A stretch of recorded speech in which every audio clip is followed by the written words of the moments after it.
travel to a faraway jungle to find the source, each having their own reasons. Welcome to the Tomb of Annihilation.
I don't know what stream mode is, but...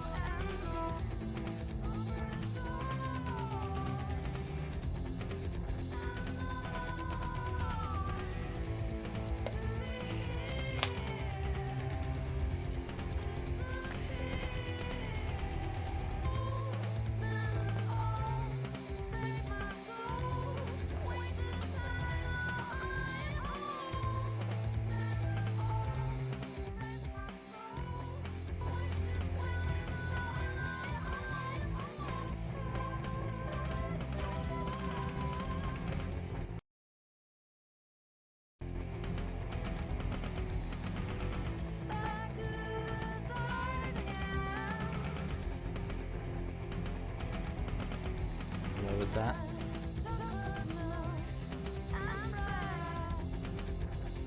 Hello. Oh, hello. Now we can test quickly if this works. Okay, I don't know if it's changing when I'm speaking. it is. I just got to take off your Hello. picture. Hello, hello.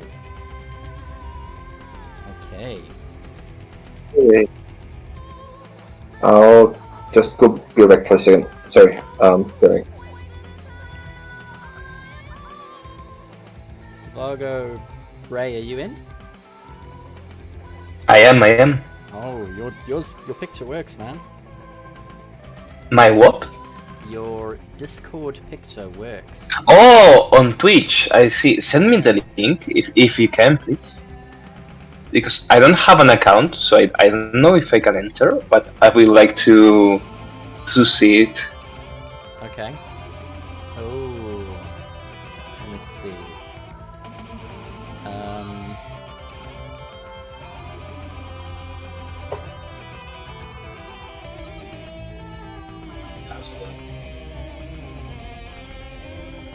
Okay. Hello. Welcome. Hey, Axel, how's it going? It's alright. Did you get my private message? Oh, I did, but I kind of forgot that I did. Shit. Sorry. I did, but I kind of forgot that I did. So I did not do the thing. I kind of forgot that I did. Hello. Hello, Rachel. Hello. Oh, yours is working. Okay. Oh, it was not working. Let's see. Oh. So I did not do the thing.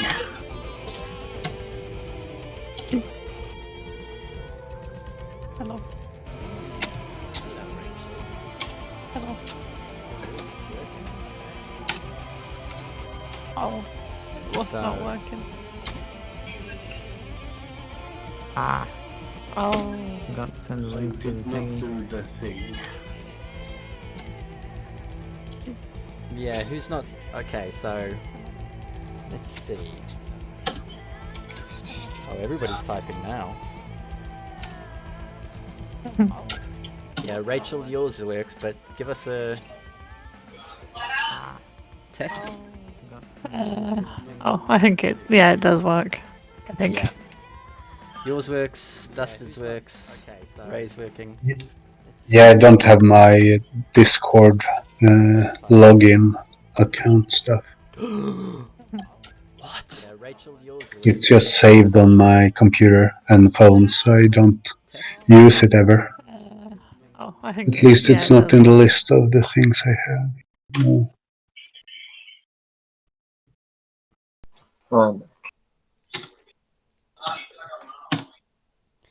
So, Yanis, I'm waiting for you to set yours up.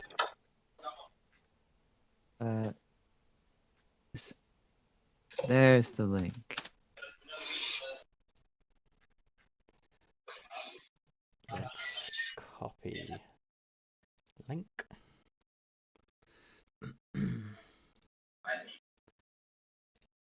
Properties. Paste. We've gotten some nice spiritual weapons on the board now. Yeah, I added a spiritual weapon thing. Pretty nifty, huh? Pretty cool. Okay. Yeah.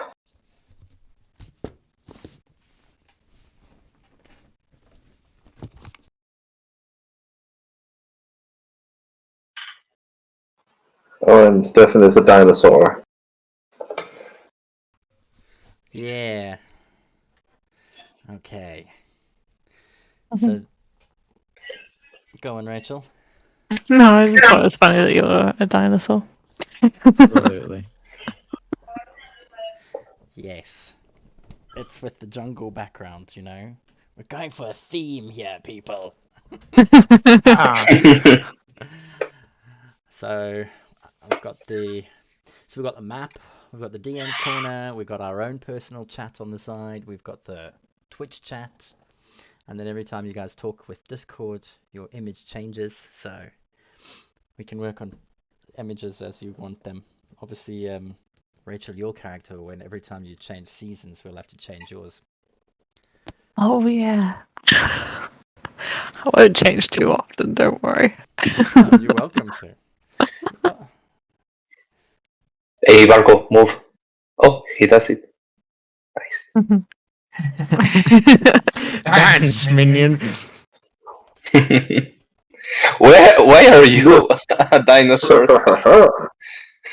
I am a dinosaur because It's amazing. Don't question it.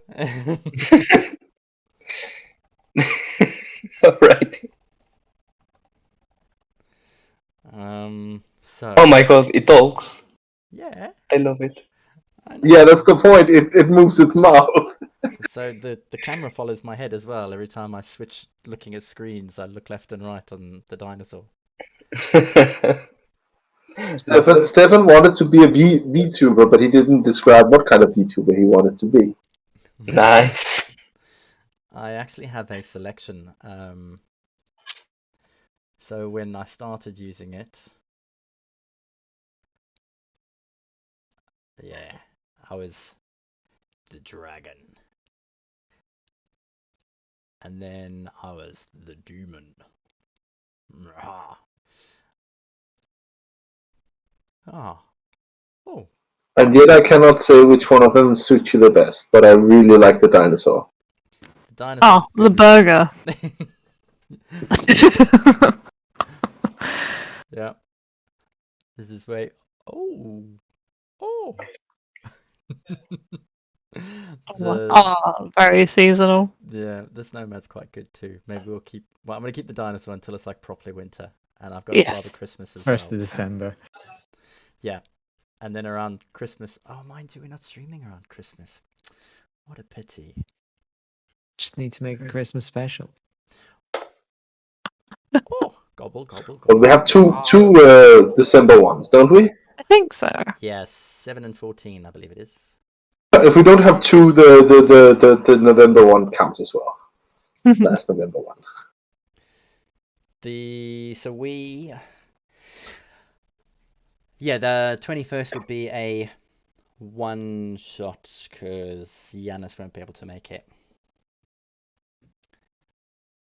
because somebody wants to further his own education. I mean, go figure, huh? Oh, 20 set.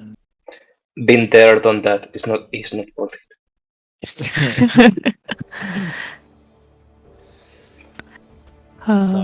Yeah, because then you get a job and have to work and stuff.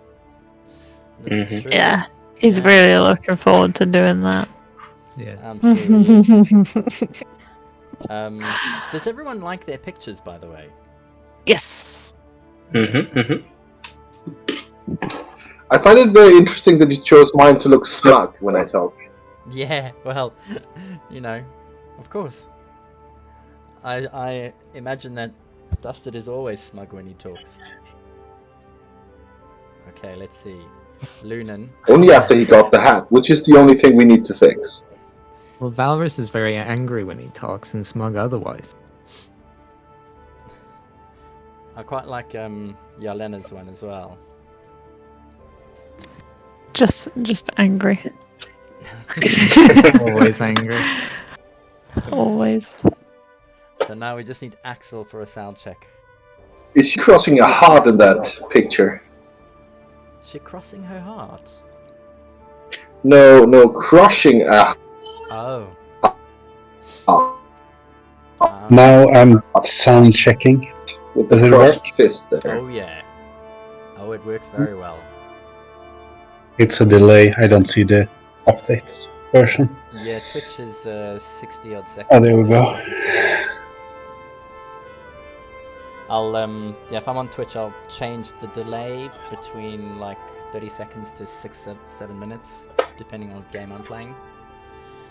Just so streamers, people sit and watch and then come and try and invade your world, you know, when you're playing certain games. So it's always good to yeah. have a bit of a delay. Okay, so welcome back everybody. How are we doing? Nice. Nice baby. Ready for some action with the pirates. Oh, More action. Pirate action. more action. Okay. I take it we're all ready then. And more That pile Oscar-winning performances by Jelena. of bodies is just ridiculous. It's amazing. Wow. All right then. Should we get started? Yeah. Awesome. All of the figures change when people say something. It looks so good. Okay. Right, There's so many dead bodies. yeah. Do you see it in real time now as we're talking? So you will know who is speaking easier. Yes. I think Vargo just breathed heavily because his image changed or he did something. Yeah. Because whenever I listen back, the difference between me and the Scandinavians are easily confused. Okay. What about you, Anders? Are you confused? No, I'm not confused. People usually confuse me and Axel for some reason. No, but that's what I'm saying. Have you ever listened back? We sound very similar, but to my inner self, we don't sound anything alike. But when you listen, No, Yeah, no, not at correct. all. I can confirm that. Yeah, you do some similar. In a way, you both talk so differently. Yeah. You have quite similar-ish accents. So but I just guess want they're to say neighbors. that our European neighbors just called us the same. I don't know how I should, as a Danish person, should feel, or you should feel as a Swedish person, but here we go. Oh, the Scots and the English sound all the same. Nah, we definitely sound really different. Okay, the Scots are really angry. Mhm. Oh, so I you're don't Yeah. know. To me, they Scottish. sound pretty different. Y'all are the Scottish. Yeah. That would explain why she's in her angry period. That's right. Oh, a weird accent for a Scottish person, though. I can't do a Scottish accent. Oh. No. Don't worry, Stefan can fill you in as needed. Generic fantasy will have to do for now. Oh, brilliant. Or laddie, I cannot do it.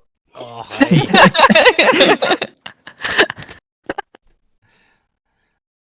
I leave that to Stefan. Right, well then, why don't I kick off? Welcome back, everyone. So, back to my DM voice then. It has been 49 days since our party, Fortune's Favoured, landed in Chult. Fleeing from a lich known as the Queen of Rot, they sailed towards Port Nyan Saru. But before they arrived at the port, they were set upon by the Salty Dog, a pirate ship captained by none other than Monty Fuller.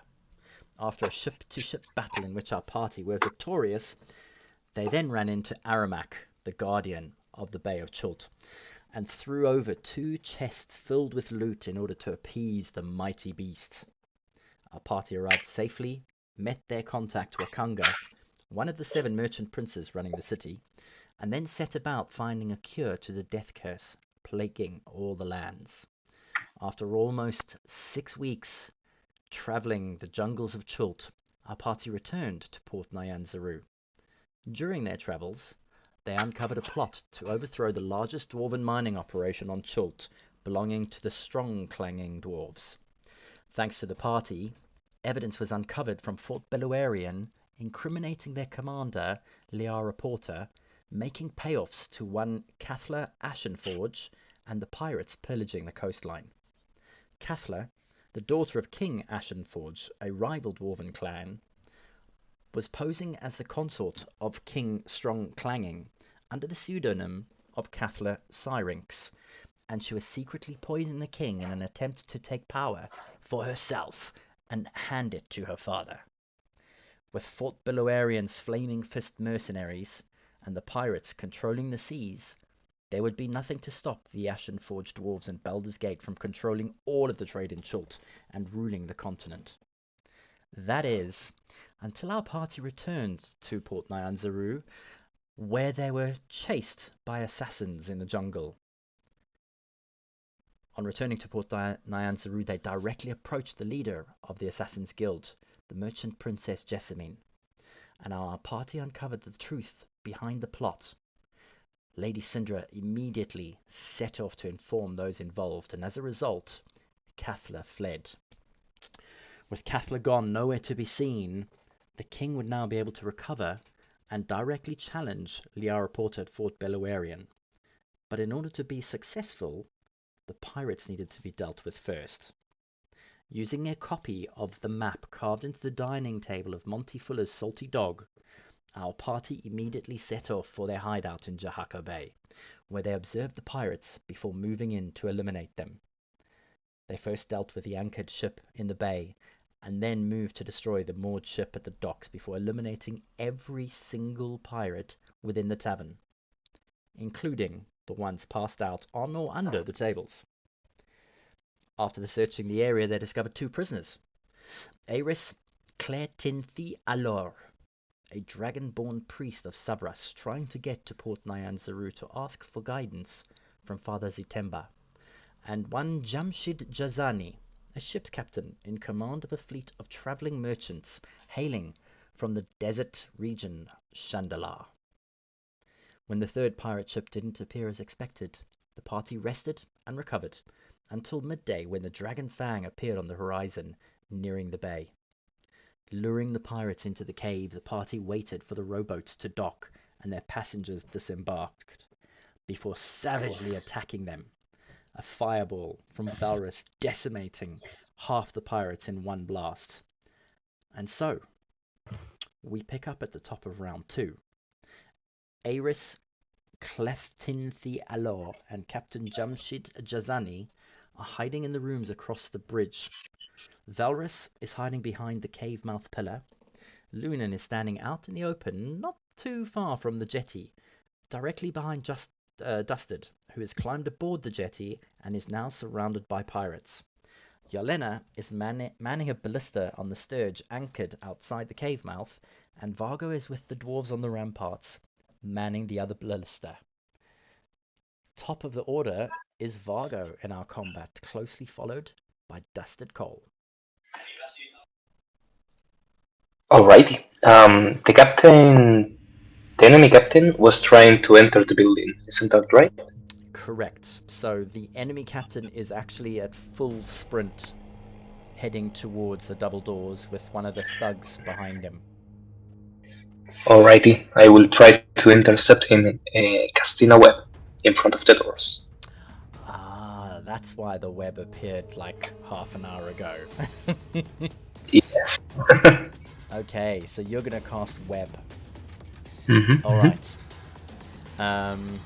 Anything else? No, I want to keep an eye on the enemies. I stay where I am. Okay, then that brings us to Dusted Coal. Dusted is a little surrounded, but still in Dan's form. So he's going to attack the guy directly to the east, swinging his rapier.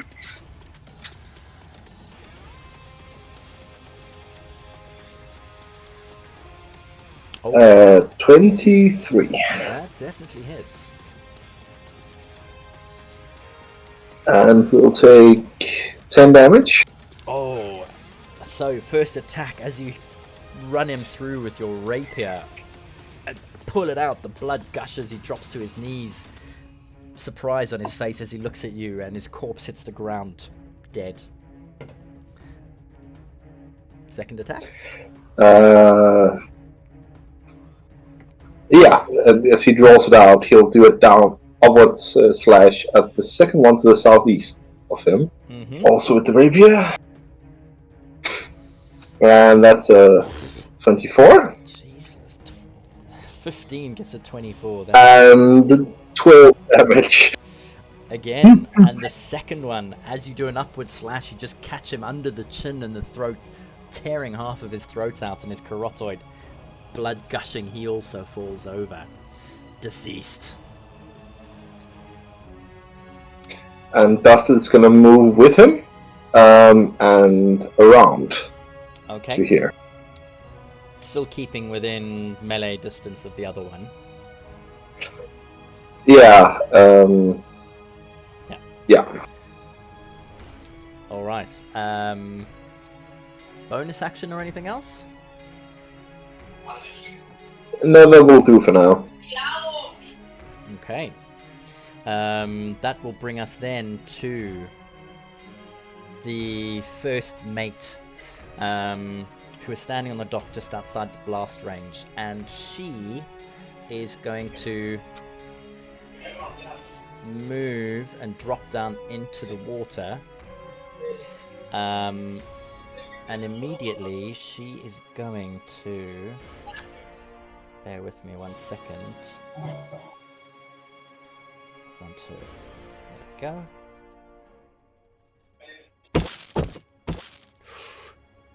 Okay.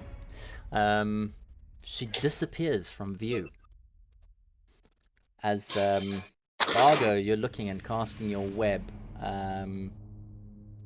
Just out of the corner of your eye, you notice the female pirate standing on the docks drops down into the water, and as she does, she appears to crouch and then disappears from view.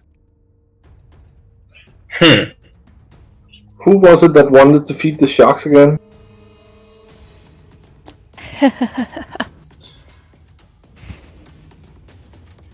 Okay, that is her turn. Oh, next up is Musharib. And Oi, laddie! Ah, you there? Was it? Yeah. Yeah. What you want me to shoot at? Can we see? But no. No enemies. Oh, aye. Right. Okay. An enemy. Great. Oh. They fired last round, didn't they? So he's still looking around and aiming the ballista down to where Dusted is standing, surrounded, as Hugh is slowly is loading the last crossbow bolt or ballista bolt into the mechanism. Right. We'll take aim down at the docks. Oi, yous down there! Keep your eyes peeled! As he throws a warning down to the docks to you, Dusted. Lunan, it is your turn. Great. I not muted. I will walk down to here, and I believe I can get to here with 30 movement, at least according to the ruler. Then yeah, I mean you're walking on water, so it's easy terrain, so you can get there no problem, full movement. And then one step up here for my last 5 feet, 5 feet. if you allow me to climb up. Yeah, I will allow you to get up. If you move 1 square down, I'll give you flanking if that's what you're looking for. I can stand 1 square down, but it's not what I'm looking for. Alright, so that's your movement. Yes. You've still got your And, spiritual weapon up. Do you I like... don't. Did I cast it last time? Where is Yeah. it? Ah, there it It's is. Yes. it's the glowing hammer. It beat the poor guy to death that you're standing next to. Yeah. Literally, you're I- standing next to the skull smashed in corpse. Oh, I will move it up to whatever this creature is and attack. okay. Alright, so moving up towards that creature, looking at her, you can see she has... I'm trying to see if I've actually written what she's wearing. Yeah, so she's wearing long flowing white robes, almost see-through. Her skin is blue. Her ears are pointed. And she has long hair and a small headband tying her hair back on the top, on her forehead.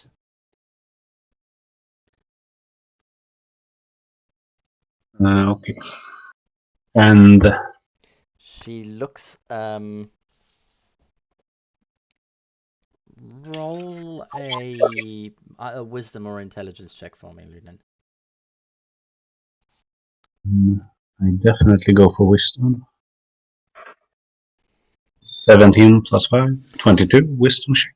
Okay. You do remember some teachings from the church during your time learning about different gods and elven deities and various people around continents, your people. And as you step closer to her, it dawns on you that she appears to be an aquatic elf. With that wisdom, you also managed to see gills on her neck. Can breathe underwater. Then we better constrain her quick. I will have the spiritual weapon attack. Mm-hmm. That's a hit. That I actually, that actually does hit, yes. For almost 11 damage. Okay. The spiritual And- weapon swings around and smacks her, and as she's moving away, it takes her in the side of the shoulder and knocks her sideways. But she carries on standing up straight as you then do your next action. And I finish off casting spiritual guardians. So those pesky little dinosaurs appear again. And I'm gonna make my aura 15 feet. So anyone within this starting their turn has to make a wisdom saving throw or take damage.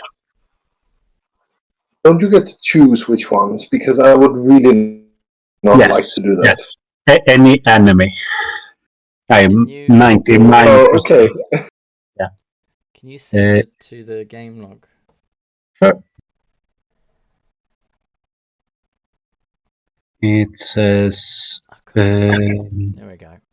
Oh, it's spirit. Designate any Number. number of creature. creatures you can see to be unaffected.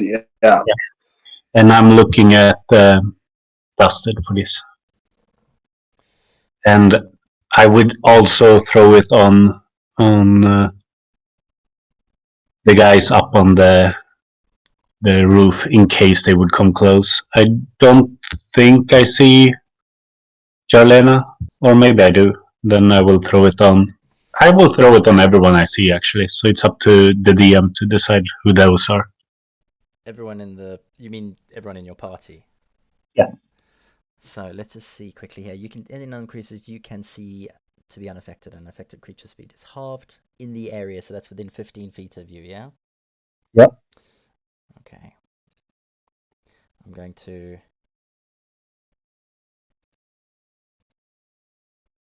I want to add a 15-foot token. Oh, have you got a 15-foot token aura on yours?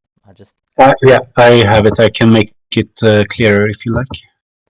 Yeah, so she is actually at the edge of the 15. I can see a light blue thing. Yeah. But yeah. It disappears over the water, though. Okay, so an affected Yeah, creature thank you. is half in the area, and when the creature enters, if the first time or starts there, it must make a Wisdom saving throw, and on a failed save, it takes damage. There we go. Okay. So she hasn't started her turn yet. Perfect. All right. Anything else, Lunan? No, that's all I can do. Okay. In which case, that brings us up to Yolena.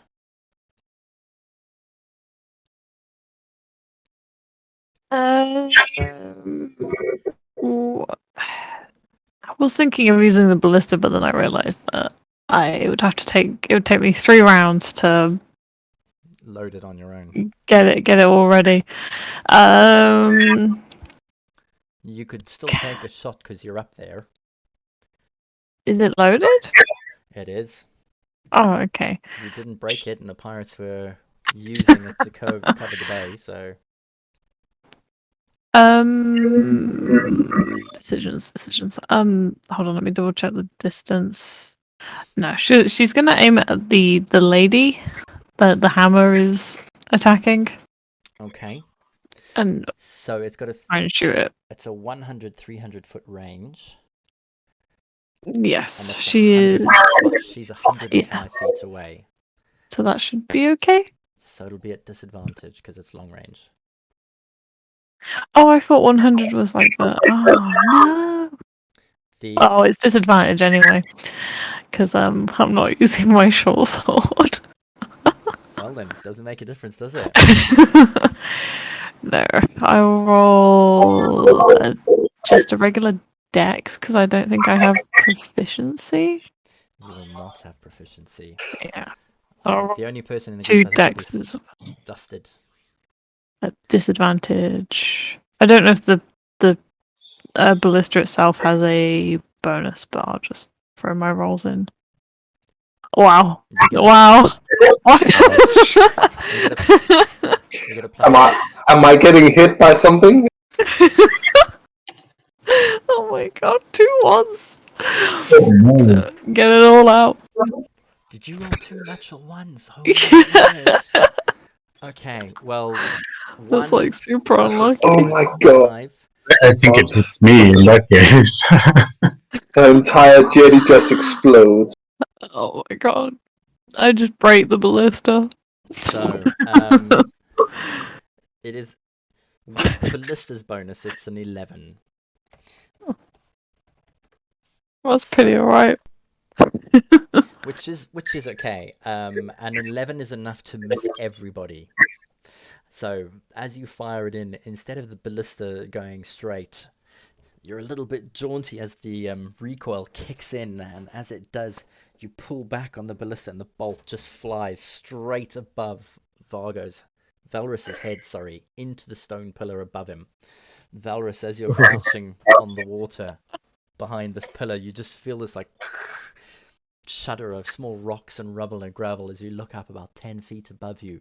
This huge spear-like arrow is sticking out of the stonework, the cave natural pillar. Glares at the ballistas, unsure who shot that one. Instinctively, you can tell that the tail of it is pointing from behind you. So, Yarlena, using your action, you pull the trigger on the ballista.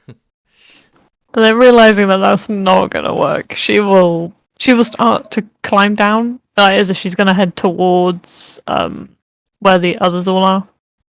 Before she does, she will take a quick look to see what the other pirates on the other ship are doing. Okay. At the Just moment, to make sure they're not being trouble.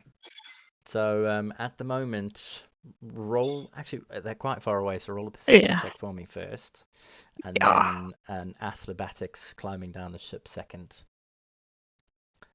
Oh my god. Okay, so as you stare across, the sun kind of blinds you in your eyes. You can't see exactly, but you can see that the three of them are stationed at ends of the ship. You just can't see what they're doing. It's just a bit too bright and sunny out here. Shrugging off the sunshine, blinking, you put one hand on the railing to jump over, and your foot just manages to catch the top of the railing as you sail over the top, trying to grab onto anything. I need you to roll a d6 for me, please.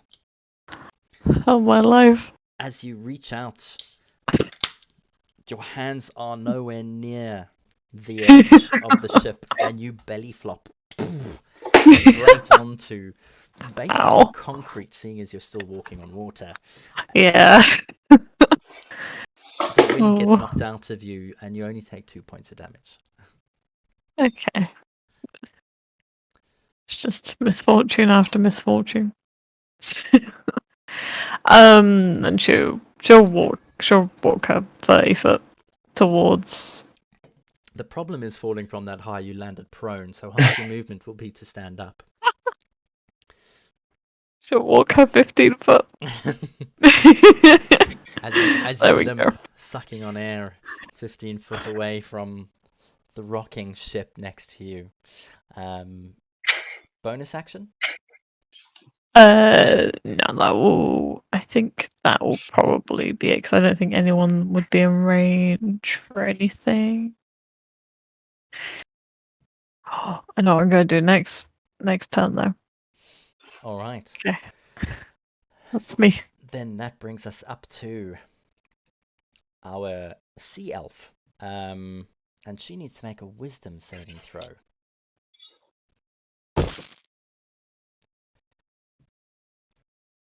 She gets a 17.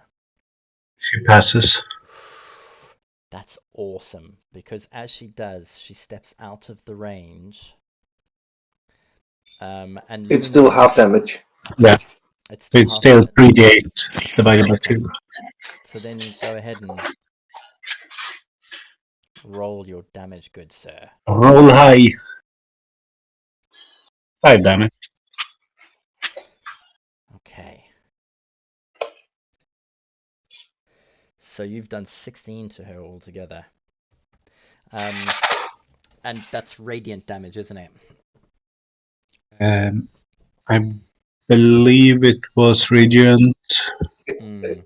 If you're neutral, Yes. if you're neutral good, it's radiant. All right. So as the lights around explode, or the little creatures, the radiant damage goes off, blasting her, and she steps out. And as she looks back behind you, she clocks you and gives you a little wink as she pulls a bottle from her belt, pulls out the cork and drinks it, and disappears. Son of a bitch. Ah. Now, hang on a moment. Good one.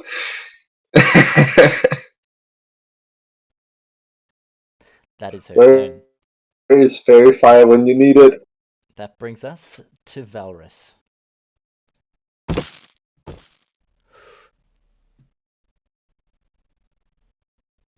Just before as well. That's a shame. Mm. Right, fair enough. I will then just move over there. And I will firebolt the pirate behind Dusted. Okay. Go ahead and roll your attack, sir. Mm. Do your worst. 21.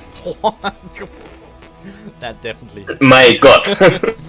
As you come out of the cover of the pillar, rubble and granite falling on top of you, brushing it out of your tiefling hair. You look up and fire erupts from your fingers and the palm, streaking out to the pirate behind Dusted, who doesn't see it coming, as it just engulfs him as soon as it hits him.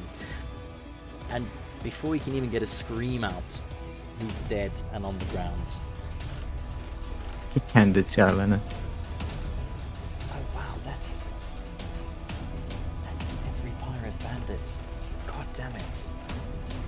Maybe it's not. I mean, oops. Right. Is that your turn? That's it.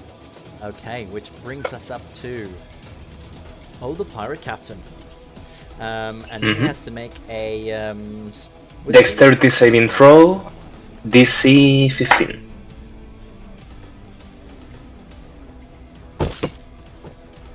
Oh. I cannot see any rolls, so Okay, well I got a 16. 16. he's free. Still, he's walking in difficult terrain. So he is currently running or charging, and he's going to use his movement and his action.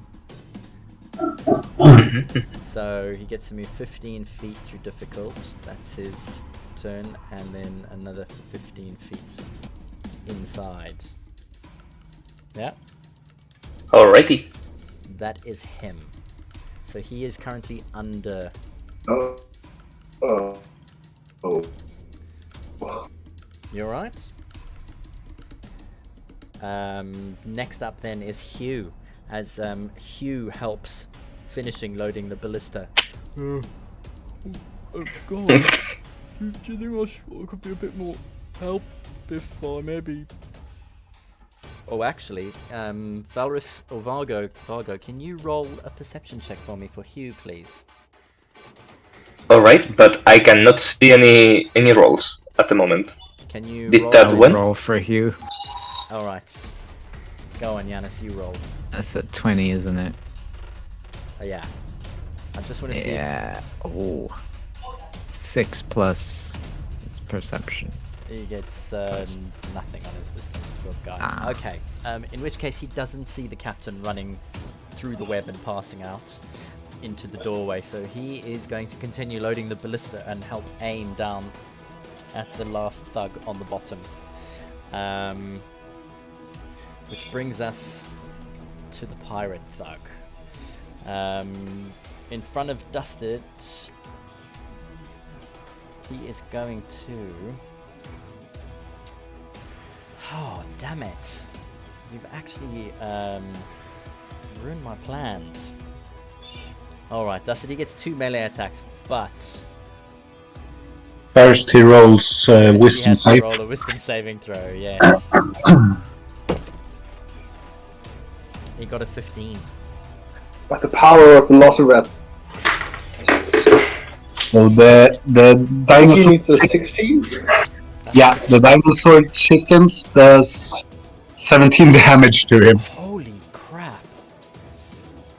Wow, okay. As the radiant light around him bursts, he actually... 17. Yeah, he definitely... he's bloodied as he takes more than half of his damage. I'm gonna give him a red spot. I don't know why bloodied is this. Anyway, more than half of his damage. He gets blasted by the radiant damage. He turns around to look at you, Lunan, and he is going to attack you twice instead. Makes sense. So he gets +4. He gets a 14 on the first one. That's a miss. The shield. Oh, and he gets an 8 on the second one. Damn it. Rah! Oh, I'm gonna kill you, man! Come here, you priestly elf! Swings and misses, which brings us to the top of round 3. And it is... Yes. You still have one more thug behind the web. Ah, sorry. He goes running through as well. So he gets into the web and he has to make a strength saving throw now, or is it going to be Dexterity 15. He doesn't get a bonus to his dex. Oh, dude, but he rolled a natural 20. Nice. Okay. Difficult terrain still. And he used... So that's one, So he can move 2... one more square. Yeah, for his normal movement, and then the 3 for his dash. So he is still stuck in the web for the next turn. Mm-hmm. Okay, which means he'll need to roll another dex, won't he? No, not necessarily. On my turn, I will cast another web, but this time I will do it over here. So you're going to drop concentration on your first web, Yes. and then... And for this one, I'm using a 3rd level spell slot because I don't have 2nd level. Oh, Is so do they get disadvantage? They get minus? is this cast No. upstairs, right? Yeah. Yeah, you don't see the web now. It's up here with us. Oh, you've cast it upstairs, not downstairs in the tavern. Yeah, I cannot do that. I need to see where I throw it. Okay, so you've cast the web on the... basically covering the doorway. Mm-hmm. Okay. Anything else? Yeah, I think I will move to tell our dwarf friends here that we might have company. What you say, laddie? I've got company right here, mate. I've got me mate. The enemy captain and some thugs. We also lost sight of 2 of their commanders, I think. You're fucking shitting me, mate. What? How'd you lose sight of them? Look how tall you are. You can see over the bloody banister, mate. I cannot do anything against invisibility. Come on, help. No. Right, Hugh. Let's pick this fucking geezer up and turn it around. And both of the dwarves bend down and they're going to spend their action trying to turn the ballista around, taking it out of its housing and replacing it while it's still loaded. So on Hugh and Musharib's turn, I need, when they come, I need you guys to roll dex checks for me. Is that your turn, Vargo? Yes. All Well, I probably will move over here to try to protect the dwarves. Okay. Ooh, 2 there actually. Alright. Good. I like that. Closer to the door, it's quicker to get to you then. Sure. Next up then is Dusted Cole, closely followed by the Lieutenant.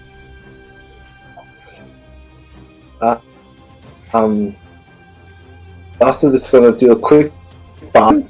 Yeah, Lumen, I know, but who gives a shit? I'll hit this guy. Yeah.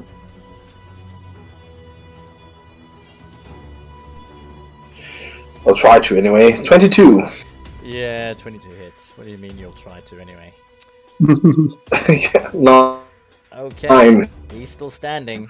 As you stick your rapier in through. Well, then he the gets side. another whack. You pull it out and you hear him. Oh, As you so- stick so- your blade further forward again. He's. Go ahead. Sort of disappointed. So disappointed Buster takes another swing. 25. Yeah, 25 definitely hits. As you then put a hand on his shoulder as And you 10 slide damage. the rapier in through the base of his spine. his back arches. As even before you begin to withdraw your blade, you feel the body sort of slowly sag and go limp.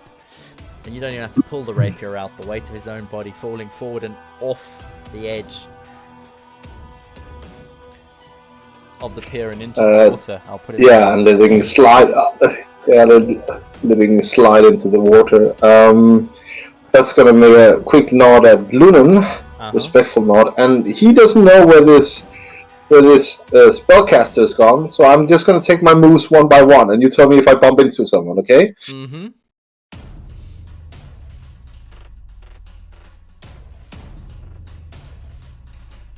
Then through the hammer, Mm-hmm. and then there. Okay. Let's see, 1, 2, 3, 4, 5, 6. Yeah. All right.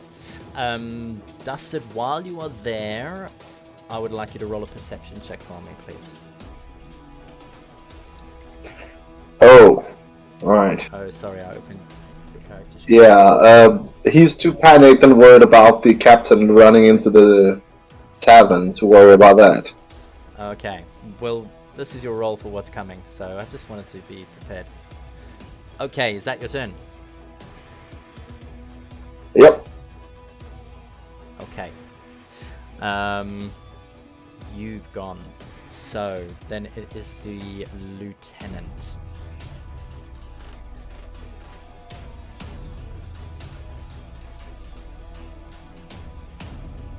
Okay. Next up then is Musharib. Someone roll a dexterity check for me, please.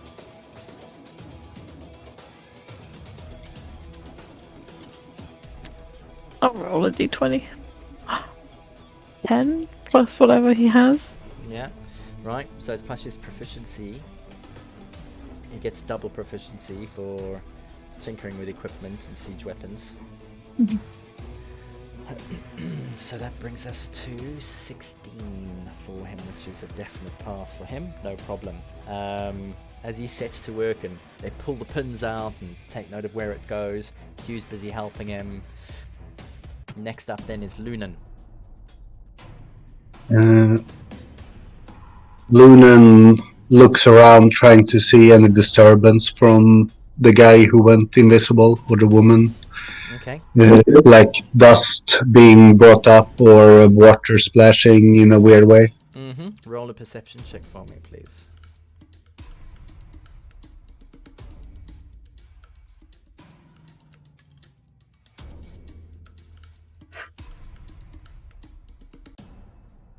(24) A 24 is very good. Unfortunately, it's not good enough. You don't quite, as you're looking around and you see everything, you don't see any dust jumping up. You don't see any water moving around. That's fine. I will move to here, hoping I will capture the person within my. I'm hoping the Velociraptors will find it. Okay. And then I will also move the spiritual weapon. One. I think 1, 2. Yeah, around there. And that's my my turn. Okay. Next up then is Yelena. I just so happened to bring the right spell.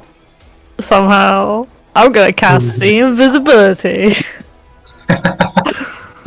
I don't know why I have Oh, wow. it. But it's think there. I think I Okay. wasn't sure what to it's your- pick, so I just shoved it on. Yelena, can you send think- the spell to the game log first, please? Yeah. I want Don't to- tell I me I believe need it's something. your subclass. So it's for 1 hour. It's not concentration. Nope. And okay. All I need to do is check line of sight. That's fine. She's gonna cast it, and then if she doesn't, because she saw her disappear, and I guess she'll cast it, and then she'll still spend her 30-foot moving closer anyway. Okay, go ahead and move closer. It's about about there. I think it was there. There, I think. Okay.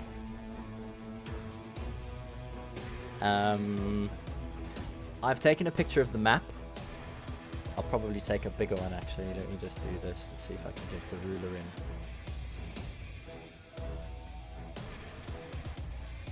Oh, it disappears. I need to be faster. But anyway, let's take a new one here. Okay, I'll send it to you when you can, Sia, if any of you don't trust me. Or just so I can brag about how close you came. Is that your turn? Yeah, she'll just keep an eye out and see if she can spot her, and then when she can, she will. Well, I guess I have to wait until my turn, I suppose. But if I don't have to, then she'll just point out to the others. Okay. You don't see anything as you cast your spell and you move up, noticing people disappearing before your eyes. You keep walking up and you can just about see the double set of doors to the tavern from where you are, and Dusted and Lunan and the Spiritual Hammer moving towards the group of people when you hear the sound of a horn being blown.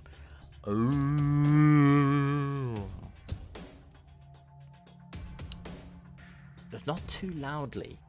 In fact, Valrys, roll a perception check for me, and Rachel, roll one for me as well. Lunan, you automatically hear it, but Dusted rolled a 6 and didn't. You didn't even notice it, Dusted, as you were too engrossed in... Right, I can't see her, she's disappeared. I'm going for that captain. Yelena, it's definitely coming in front of you, but you can't see. You just know that the sound is coming from within the cave, somewhere near Dusted and Lunan. Lunan, it sounds like it's come from behind you. What direction is that on this map? West, probably. Probably west. Southwest. You are facing east. Oh. It's come from the southwest, so you can't quite discern exactly how far it was away, but because it's reverberated a little bit along where you are, it's close. And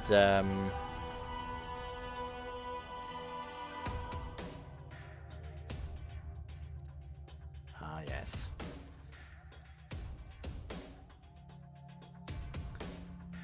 Okay, which brings us to Valrys. You You heard the sound coming from east. Not that far, East. but closer to Dusted, almost directly in front of where you are. Okay. In that case, I will cast Fire. Detect Thoughts. Fireball. Detect thoughts. Yes. Okay. Is that an area of effect?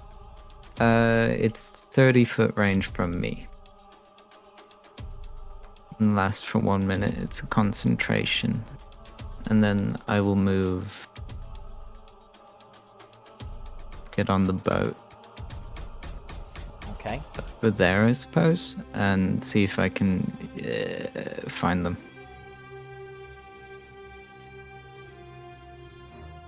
Right, why don't we There it is.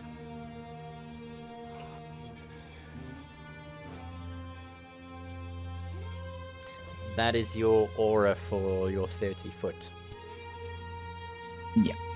Okay.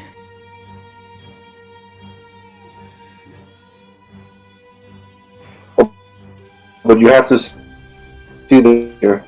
Yeah, so Sorry to be a downer. When you cast a spell as your action each turn on the spell, you can focus your mind on any one creature you can see. Nope, that is there at the bottom. It also says you can also use the spell to detect the presence of thinking creatures you can't see. Oh yeah. Yeah. retort, because I was going to say exactly what Anders just said. Oh. He's used this spell a lot. Search in our thoughts. other one. We did. I detect a hint of annoyance on your part there, Janela. Barris, isn't it amazing? You can now hear what Dusted is thinking. Okay. Not so- yet. I'm not close. No, he enough. can't. I'm out of Tumbleweed. his reach. So, Yeah, pretty much.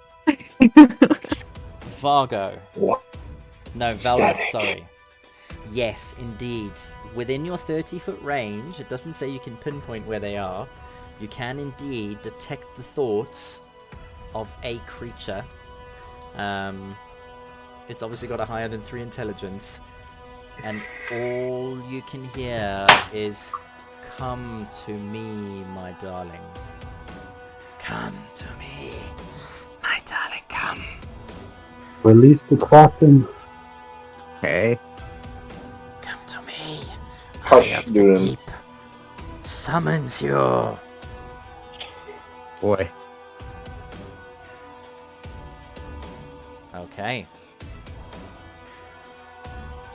Is that your turn?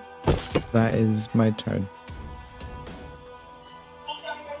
Okay. In which case, that brings up to the pirate captain.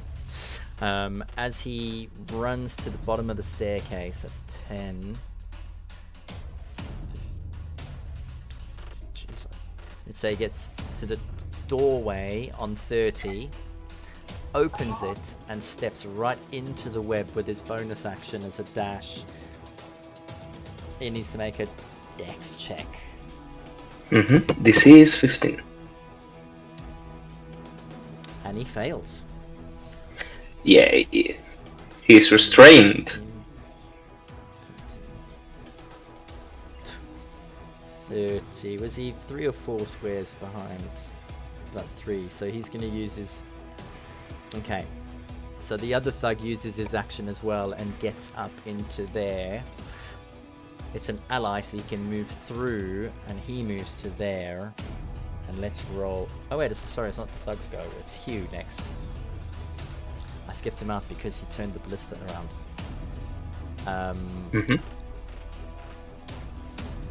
And it will take both of them 1 round to reset the whole thing, so next round they'll get 1 shot.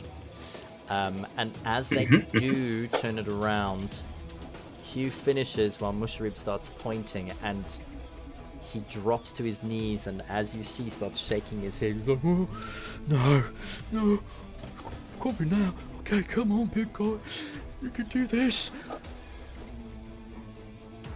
And then the thug comes bolting around the corner and runs straight into the web. Oh, gee whiz. And he gets a natural 20. Still difficult terrain. In which case, I'm gonna say he stops there because he's run through another person. Not restrained. Which brings us to the end of the round and the beginning of the next round.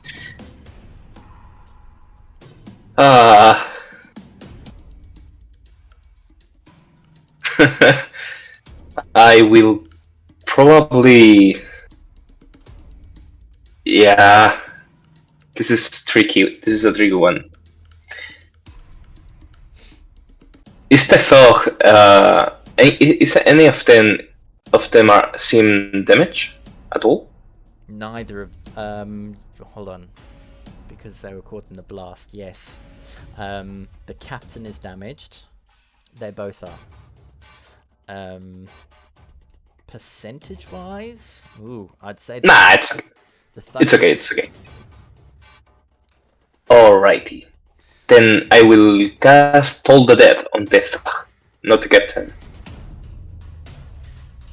You're gonna cast Toll the Dead on the thug. Yes. That will be a Wisdom saving throw, DC 15. Hold on, I'm just answering the chat. Oh, well, I don't know. Assassin wants to know, what is double proficiency? Expertise Which means what? is when you add double means your that- proficiency to an ability that suits your character very well. So as you go up in a level, you gain your proficiency bonus increases. And if you're proficient in something, you get your proficiency bonus to add on to your saving throw or your check. And if you get expert, you get double your proficiency. That's about the bones of it, yeah? Yeah, Dustin has expertise in athletics, for example. Yeah, so if you're a rogue, for instance, you get your first expertise. Is it level 3, I think? Or you get 2? Level 1. Level 1. It's actually really good. Wow, that's ridiculous, because then you can get double proficiency in your thieves' tools, or sneak and hide away. Yep. You get 2 of expertise from Yeah, that's right, roll. too. I always go for, like, sneak and thieves' tools. Yeah. It's the classic rogue. Yeah, exactly. But then, sometimes you want pickpocketing if you just want to steal from your party, don't you? Sleight of hand. Okay. I rolled a 12, by the way. So it fails and takes 2d12, but I have no means to know if it rolled in chat. Did it? I didn't see a roll come up. Not yet. Not Nope. yet. Do you want to roll Mm. physical dice? Let me take them, yes, because for some reason chat is not working for me today. That's alright. I mean, you received some physical dice for just this reason, didn't you? I did.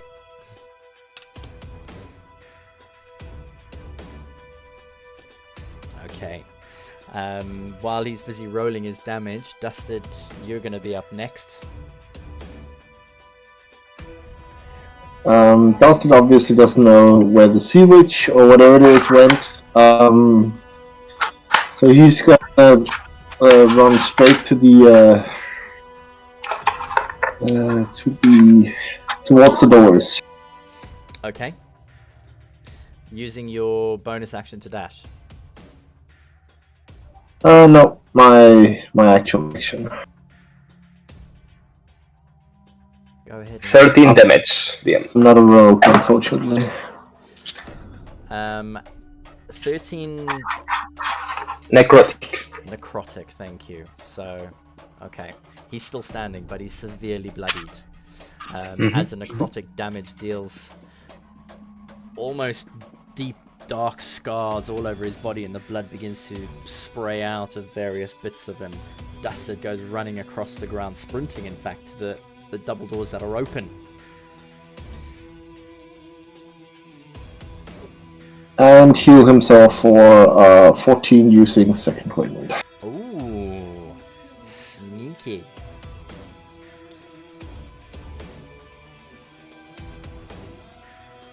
Okay. And that's my turn. Perfect. Which then brings us.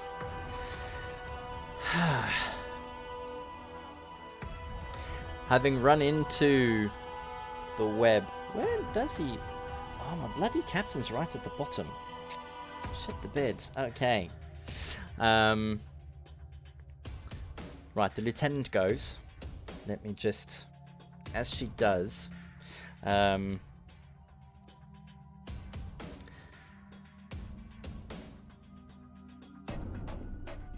damn it. Yeah, the lieutenant's had her turn. It's Musharib, who, with a big ballista, turned around, facing into the web. Ah! Laddie! Fargo! Get down! Get down, laddie!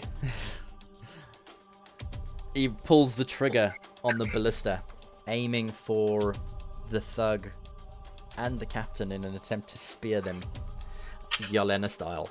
Yelena, would you care to roll a d20? Sure. There you go. Oh my god, Oh that's my like the God. 4th one! No, I don't believe you. This is my 4th one this evening. I'm not rolling any more rolls. The natural one, brilliant. And That's not the critical ones. Vargo, even with your natural armor class, it still wouldn't hit you. But as you're standing right there, a ballista bolt fires from behind you and appears right next to you on the ground. Right Nice. there. And you look down and you look back at Musharibu. He's like, I told you to duck, didn't I, mate? Sorry. If I had ducked, that will have hit me. It's alright, come on here. And with that, Musharibu pulls out his two-handed mallet and he uses his movement to go toe-to-toe and right there next to you. Yeah, I tell them, don't go into the web. Just stay still. Lie, I might be short, but I'm not stupid, okay? I've seen you cast that before. Just making sure. Right, that brings us to the end of his turn. Lunan, roll a perception check for me, and Valrus, roll a perception check for me, please.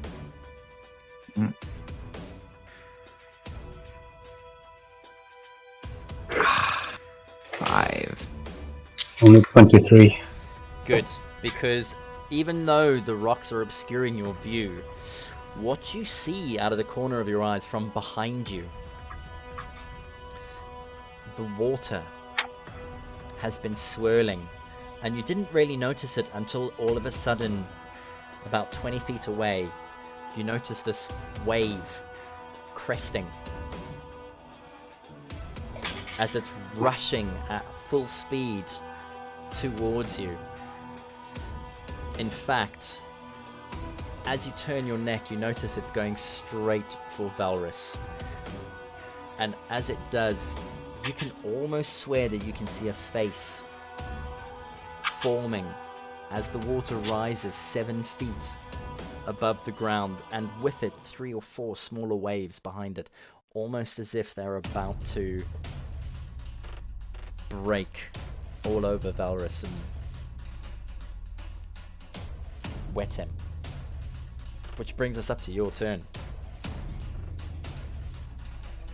That shocked me and put me a bit out of thought, but I think what Lunan will do is he will move forward to about here, and looking at whatever this is, hoping that this will have an effect, he will just tell it to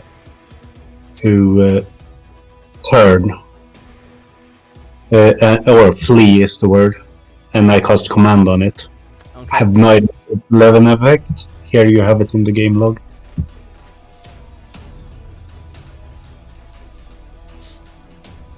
Oh, you're casting command, you're not... Yeah. Lunan didn't think too much about it, so it's more of a gut reaction, hoping it will have an effect on whatever this is. And what did you say to it?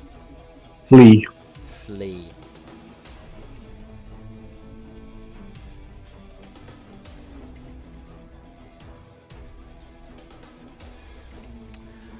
Okay. In which case, what language were you going to say it? What language have you used speaking your command? Because it says it has to understand you.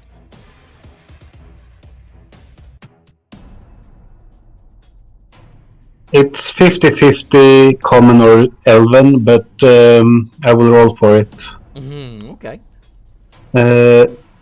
11 and above, it's elven.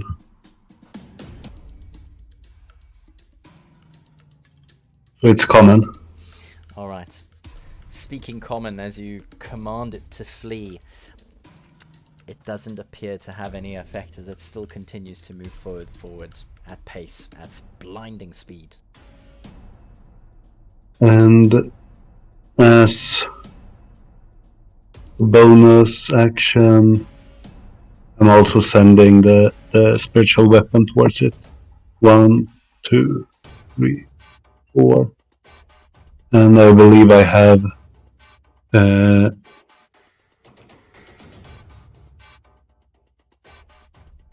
like 4 or 5 feet left. Better 2 or 3 movements left, so I will just move down and back one to that spot.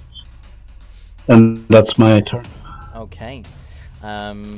Which brings us up to Yelena.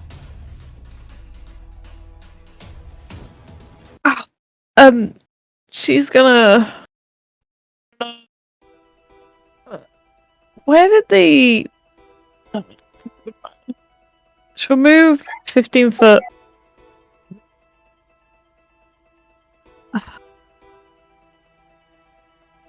She'll move.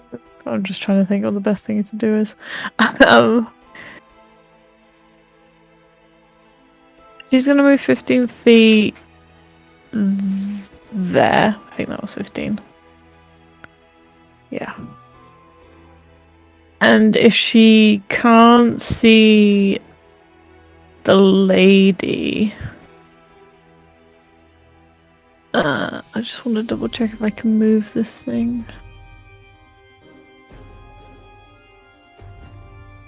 Can't. Oh no, you can. She's then gonna use her other second level spell slot to cast Moonbeam on the water thing. Moonbeam. Moonbeam. Okay. Jesus Christ. It needs to make a Constitution saving throw, I think. Yes. If it is a creature and not just some feature like the bubbles. It's on the start of its turn. On the start of its turn. So it's a 5-foot radius, 40-foot high cylinder. And I think I can use an action to move it at some point, which I might do depending on what happens. Yeah, you can move it up to 60 feet in any direction. Yeah. Okay. So she'll put it right on the water thing, and then she'll use the rest of her movement to move to land, because this doesn't look good. If I can... Wait, can I get up there, or is it too steep? Hold on. Can you, you could, yeah, you'll need half your movement to climb up there. Ah, okay. She'll skirt along the edge then instead. And I don't see any invisible elf. From where you are, you do not. Okay. No. I'm just trying to put a flipping... Oh, I haven't put the feet in, that's why. There we go.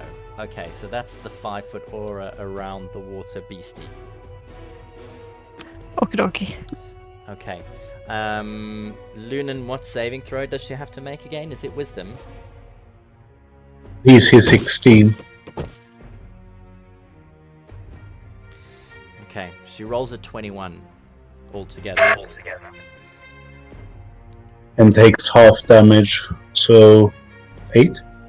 8 points.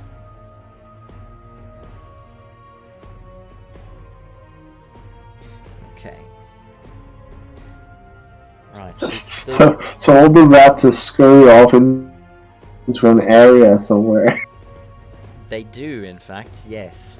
As they all scurry off into the area, literally, Lunan, where you were passing by her, she runs and she jumps into the water. And as she hits the water, you can swear she almost shapeshifts into a shark, because all you see that then swims away through the water underneath is the tail fin flying through the water as she disappears from sight again. Or at least moves out into the bay. Valrus. So she is not visible right now anymore. Roll a perception check for me. She is a good 10 to 15 feet under the water and heading out and away. You can... You can still detect her thoughts because, yeah.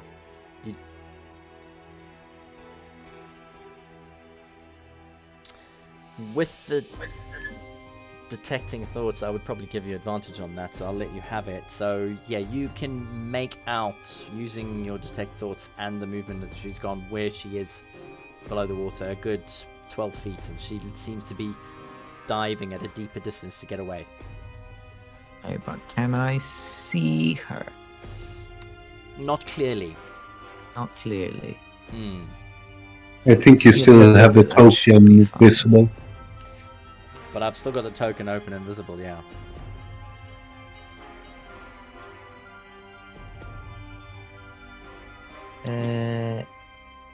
If I can, I would cast. Mm-hmm. I don't know actually. Since she's swimming away, actually, I'll cast slow. Okay. And that's concentration. Yeah. Okay. Yeah, for something like slow, you'd be able to. You can see her for that. That's not a problem. Is that gonna Yeah. be an area of effect? It is. I think it's a 40-foot cube, or is it a 20-foot cube? Let's see, 40-foot cube. Yeah. Okay. So then let's put her slowed. Does she get a saving throw? She does. It will be a saving throw against wisdom. Oh, she's good at wisdom. So let's Oh, do no. this. Even as a shark.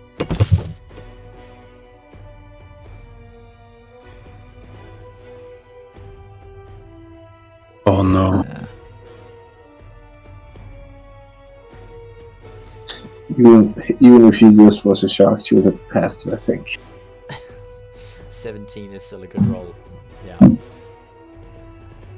Natural Assume 17. the water thing doesn't get isn't in range for it. Do you want to try and ensure that the water beast is in range? If I can. Yeah. They are, what, 10, 20... You can get them both in a cube. It just means that they're both on the edges. Yeah, that's fine. Alright, well, the... Oh, you can actually see what the creature is now. Alright. As the water beast... Oh joy! Recognize that image anyways. Yeah. Yeah, so definitely you can see that the pace of this cresting wave that is a water elemental begins to slow a little bit. Anything else? 15 feet left, but I don't really want to move closer to the elements of the water beast. You can only move at half his normal speed now. His True. swim speed. It could be a her.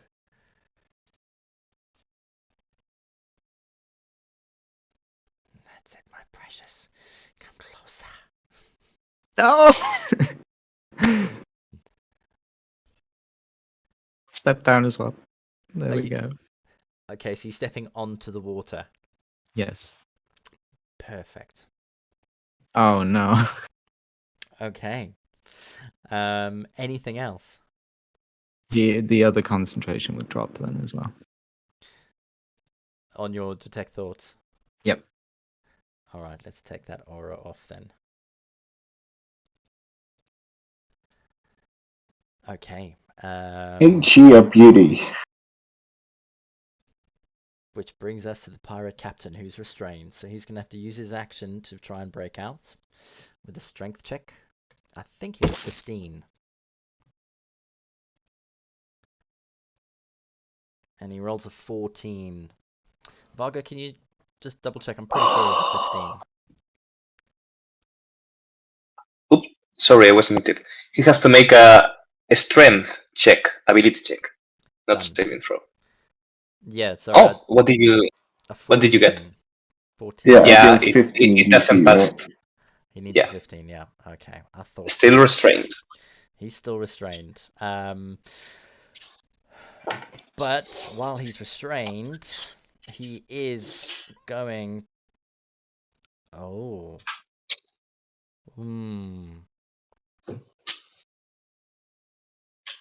Okay. He can't actually speak right now because his face is not the face of a human. As you look at him restrained, you see him looking up. He's been silent up until this point when he's been charging. He's not been shouting out any commands. And as you look at him, you realize why. His body is slightly larger than a normal man of his stature. His muscles are bulging out of a small leather jerkin that he's wearing. His arms are hairy. But as you look at him, you can see on his face he's got 2 long tusks coming out from the bottom of his mouth, his jawbone. He's got the snout of a pig as his eyes are set back, and his ears are small, little, circular tufts. You recognize what's going on here. He looks like a cuisine that you've had in the past, you know? Roasted boar. A wild shaper, alrighty. That is his turn, which brings us to Hugh, who is still busy racking his head. Come on, I'm calling you. And all of a sudden, his mouth starts to froth as his arms begin to almost bulge with muscle. Grabs with his single arm the battle axe and he holds it up into the sky. The bloody stompers here. As Hugh stands up, bulging red eyes sticking out of his forehead, and he goes charging straight forward. Let's actually, sorry, it was 5, 10, 15, 20. He goes straight into the web without even seeing it in front of him. That is a dex saving throw. Dex, yes, DC 15. Okay, if someone would like to roll for Hugh, please, you get +1. Oh yeah, Hugh. Hugh.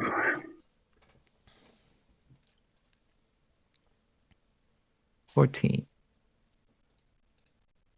14. Nah, he's stuck. As Hugh goes running Oh, through God. into the web, he lands up restrained. You cannot stop the stomp! No! That brings us to the end of his turn. Which then brings us to the pirate thug. He is not restrained. He starts his turn in the web, so he has to roll a dex saving throw, doesn't he? Yes. He rolls a natural 1. Perfect. As he looks like he's quite pleased to be running through here, all of a sudden, he looks down. He's like, stuck again. I love this pistol. Arr. He can still use his action, right? To try and break free. He can. Correct. Yeah. So he's gonna roll strength. Oh, okay, and he gets a dirty 20. Nice. Good for him. He breaks Now he can move. free, which means he's used his action. He steps forward and he's not stupid. He's gonna step forward. To you. He might be a thug, but he's not stupid. Yeah, he's gonna take a swing.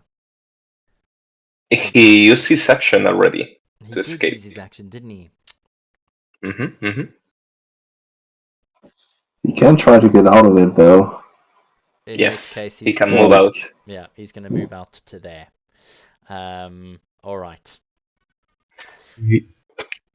That brings us to the top of the next round with Vargo. Don't you get the attack of opportunity, or how does it work if you're stuck? No. Ooh, actually, I don't know that. Does he get a Let me see. reaction in a web? But he's restrained. Yeah, he has reactions. He has it at disadvantage, but he can try. Okay, so who would like to roll for Hugh at disadvantage for a reaction attack? Hugh is a I can't. Oh, okay. Go I on, just- Yelena. just have a feeling that Hugh is not really attacking the thug. He's just swinging his axe around, This wild trying to get free. Yeah. Just so That's more or happens less he won't come into how I see it. contact. Does nobody want to roll for him? Axel. Oh, I thought Jelena was. I can roll. Was No, it the I'll just roll another one. disadvantage? Yelena's scared of the dice now. Oh my goodness. There we go. I can be the fool. 4 plus whatever Hugh has. What's the 19? It's at disadvantage. So you No, choose. it's a 4 because it's disadvantage. Oh, is So that it's a your 4. disadvantage? Got you. Okay, cool. That's gonna I miss. can't. Yeah. Yeah. So it's 4. Okay, which then definitely brings us to Vargo. Top of the round. Alright. I point at Thug and say, well done, as I cast a firebolt onto him. Mm-hmm.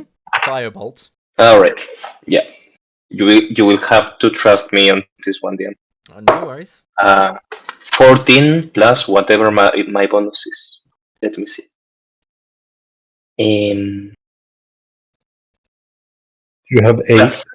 Plus 7 actually. Ooh. So 21. That definitely hits. Alright, 2d10. 1 second. Not much. 8. 8 points of damage. 8 points Fire. of damage. Fire in case it matters. It doesn't, because he only had 6 HP, so as the fireball blasts, unless the blast radius is more than 5 feet, the web won't catch fire. But you hit him square in the chest as he looks down, almost surprised. Having just broken out of a web and run his way through, he gets greeted with the fireball in the chest. Oh, not again. As I said, well done. Alright. Bonus action? Any movement? I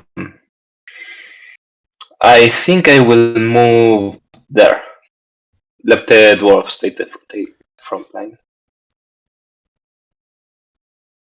I will pat Hugh on the shoulder and say, "You have it, buddy.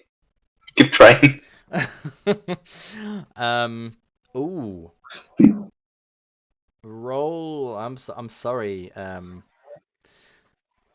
Vargo, I'm gonna have to ask you to roll a persuasion check for me. All right. Good thing he already used his reaction. Yeah.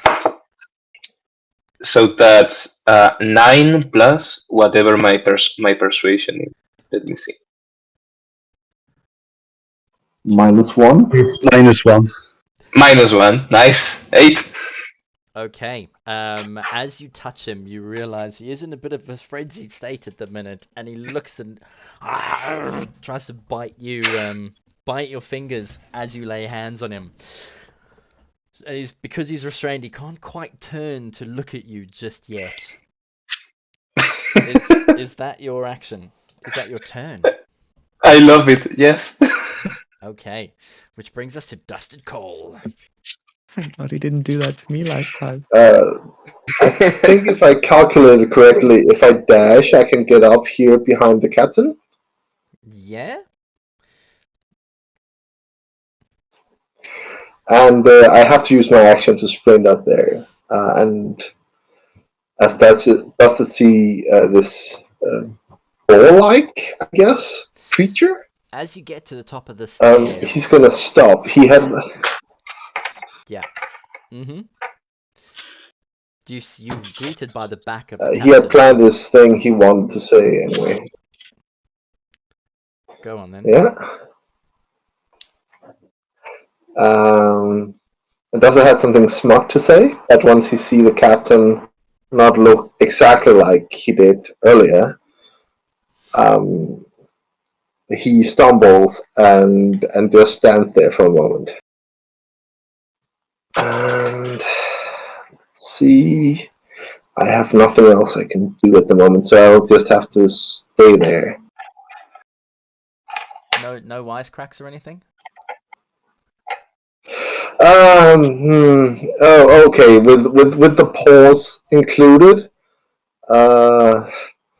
we're just gonna go with "Long live the king of splinters and wrecks." Okay. Is that the rest of your turn? Yeah. All right. Dusted, which then brings us to the lieutenant.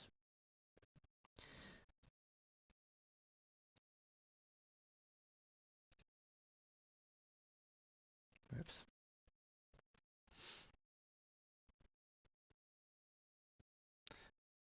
Okay, that's her go. Musharib is up next. Oi, laddie! What are we gonna do now? I can't get to this bleeding pirate man.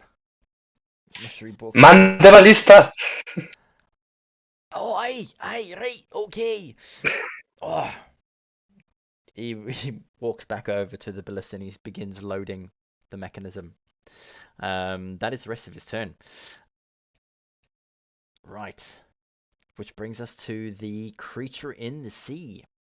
And as Valrus, you go crossing the dock and jump off the edge into the water, it all of a sudden disappears under the boats and under the piers.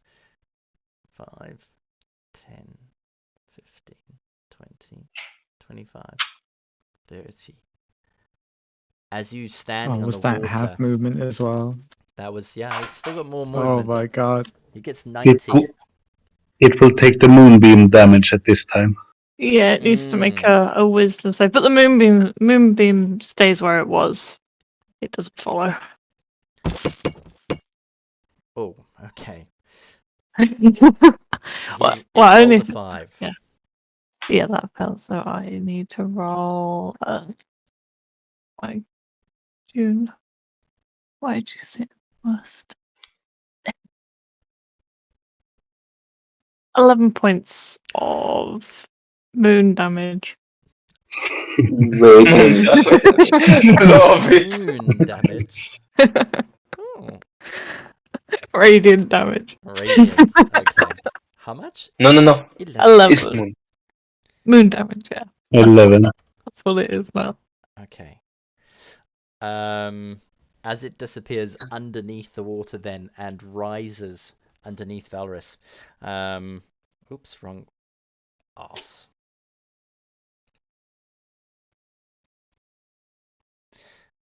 I deleted it accidentally. There we go. Valrus, it comes up underneath you as you realize the water below you starts moving and it almost opens up to swallow you. And as it does, you can feel the water slapping against you. I'm going to roll an attack firstly. And it gets 2 attacks. So the first I can only take one, I think, Yes. with slow. Good point, thank you. He gets a 14. And as it does, it tries to suffocate you in the water as it swallows you into what would be its own belly. And the water almost slams into your mouth, your nose, and your ears. But because of the water walking spell, all you do is feel like a barrage of punches coming at you. Does a 14 hit?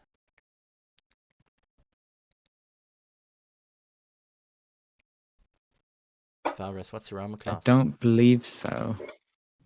It's 13 plus my dex, which is 15. Your character sheet says 13 altogether. That's because it doesn't count mage armor, which I do have on. Ah, you've got mage armor, Yes. so you got a 15. Good. I remember you said last session you were casting mage armor, and it's an hour, isn't it? 8 8. hours. It's 8 hours. 8 hours. 8 Okay. hours. In which case, so your armor class is a 15 now, is it? Yep. Which means it misses. So the punches don't do anything to you as they just glance off your face, and because it's attacked you from below, it glances off your legs and your feet as it tries to bring you under, but it just doesn't seem to do anything to you at this stage. It is going to then 3, 4 moves. Actually, it won't move away. It's going to stay next to you. That is its turn. Because it's slowed as well. Oh, Mm. at the end of his turn, he has to make another wisdom saving throw Oh. Okay. to escape the slope, I think. He gets a 14.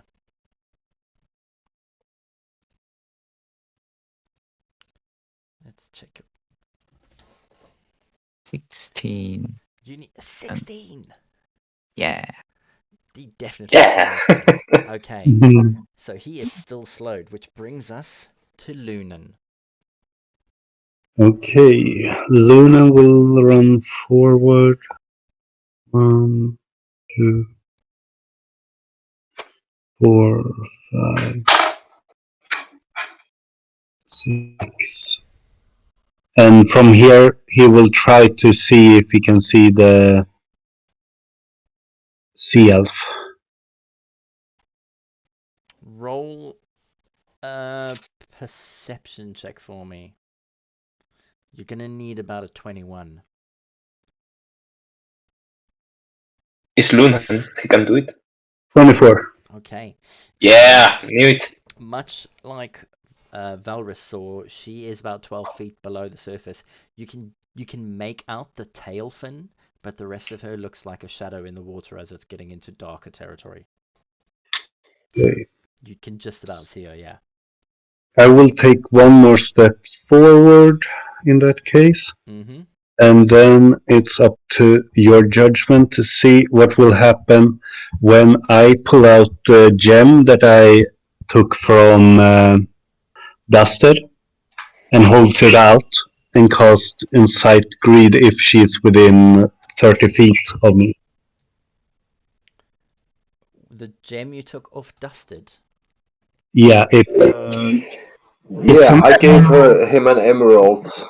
it's an emerald worth 100 gold. Is this a spell component for the spell? Oh yes. Oh, yeah, no, Believe that's so. fine. Yeah. I The thought gem needs to be worth. I thought you were grabbing the other pirate's eye. No. That Oh, no. gem. Okay, yeah, no, cool. So you're gonna cast Insight Greed. Hopefully she's within range enough. It says if creatures I can see, so both she and the water elemental should be affected, but I will share the spell.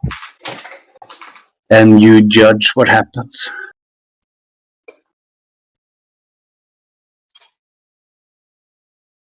Oh, these are all So, your new guys' spells. First there's Fireball, Yelena's yeah. Sea Invisibility. Hey, I should have looked at your character sheets before I set this battle up. So I Remember hold the up, concentration spell, by the way. I hold out the gem and say, "Hey, pirates, how about this treasure?" Increase 50% the gem and the material will be charmed by you until the spell ends for up to a minute. But they get to re-roll at the end of their turn, I believe. Yeah. And it's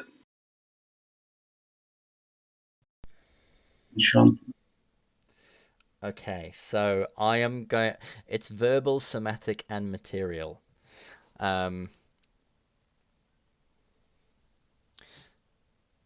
It's a charmed effect, which means elves have advantage.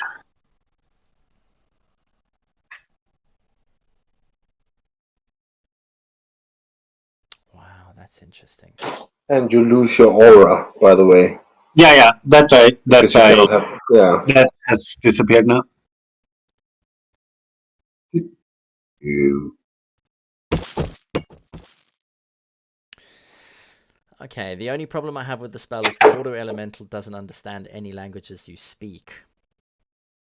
And It doesn't say they have to. yeah, that's that's what up. I'm looking at. Because it does have a verbal command in it, but it's not a command spell. But the Sea Witch definitely. Let's see, she gets a 16. That's that's what it means. Is that the DC? Yeah. Okay, so she saves. The water elemental gets a 9. So it fails. Now, Yeah.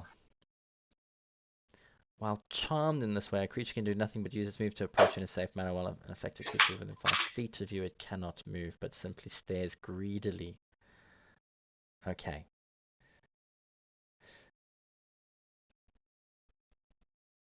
So if I see On its... Alright, in which case then, yes, the water elemental fails its check. On its next turn, it will move as close to you as it can. However, the Sea Witch manages to escape the spell and save. it was a bet, Okay. and I shout out, I think I have the elemental under my control, don't attack it. Which made me realize I should have attacked before I cast. But no. Okay. Then next up is Yolena. Is it possible for me to move my moonbeam so it goes across and down? What do you mean So it by goes- across and down? You can move I it want up it to to go- 60 feet. I want it to go like into the water because I am intending to move it on top of the lady turned shark. On the Sea Witch. Yeah, Sea Witch. Okay. But That's why I've tried thought it's having a left look to AoE. Go on. I'm trying to have a look to see. I've been trying to have a look to see if it would work, and I think it does, but I haven't managed trying to find an exact thing to do with like moonbeam. I did look and see if you can cast spells through water, which you can, but I don't know. It has a height of 60 feet. Is it 40 So feet and 5 feet wide? is it 40? Okay, yeah. It's a 5-foot radius and 40-foot high. So then it's 10 feet wide.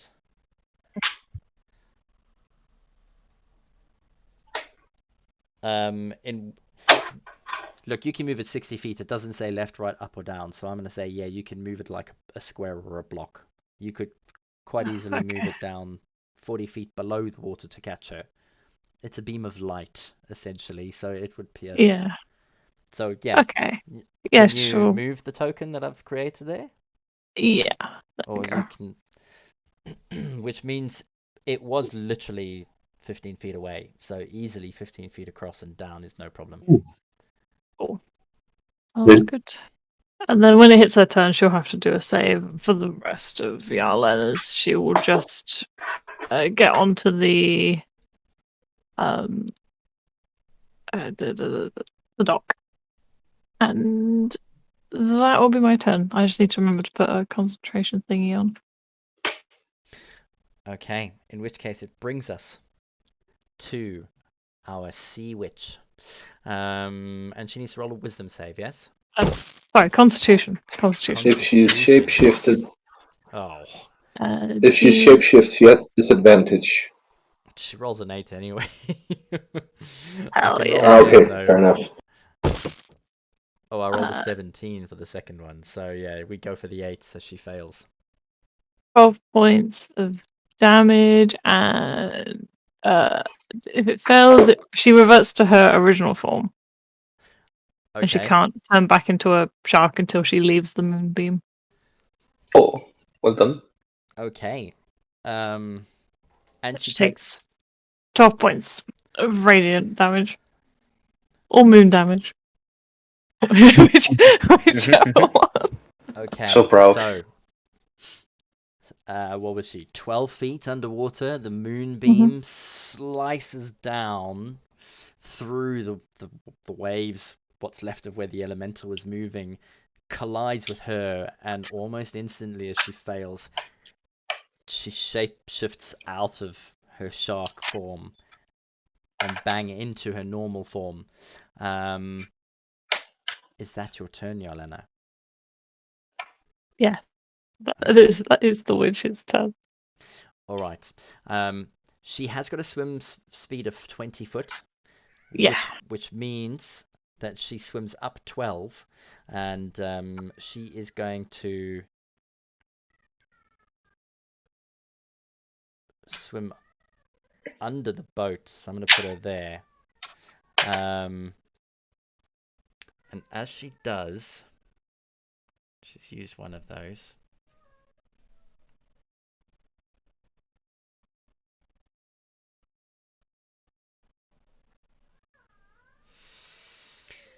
Can she cast while she's in water? If she was It's not material, it's just verbal and semantic, so Can she speak underwater? she's just come to the surface and she's hidden under the dock or the boat. you could say as long as she's been holding her breath and has air to say something, she could. I'd say. Don't forget I will she say can yeah. breathe underwater. She has Yeah. gills. Well then, So possibly. yeah, I think so. In which case, then she is going to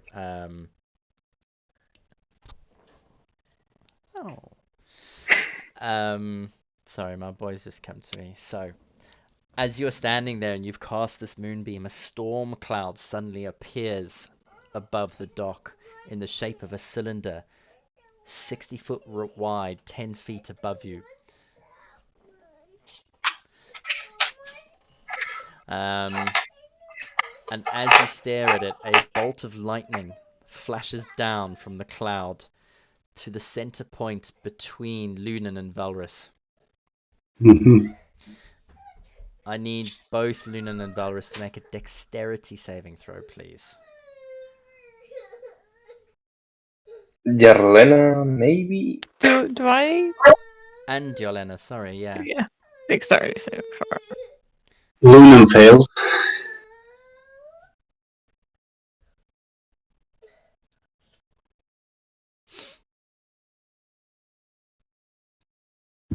Oh, I recognize that spell. So she has cast it at 3rd level. That puts her on concentration. Oh, it keeps posting this spell. Jesus. Oh, sorry, I double clicked it then. Triple. Oh, you see, it's not loaded on my side. Okay, so that's a 3rd level spell, and you will take 1d10? 3d10. Oh, 3d10. 3d10, I was reading the right? bottom. I was being hopeful. Oh, but I rolled 2 1d10. ones. So 10, Oh my god, there's so many ones today. 10 damage for those who failed, 5 for those who passed. And of course, if you're immune. Oh no, I lose concentration on Moonbeam. Because I rolled a 2. Oh That's, no. that's so annoying.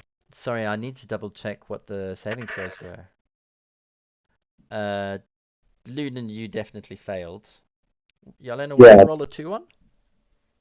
Your concentration check. Yeah, I saved the thing, but I failed my concentration. Yeah, Which I... because you still took damage. Okay, which brings us to... That's her turn, by the way, which brings us to Valrus.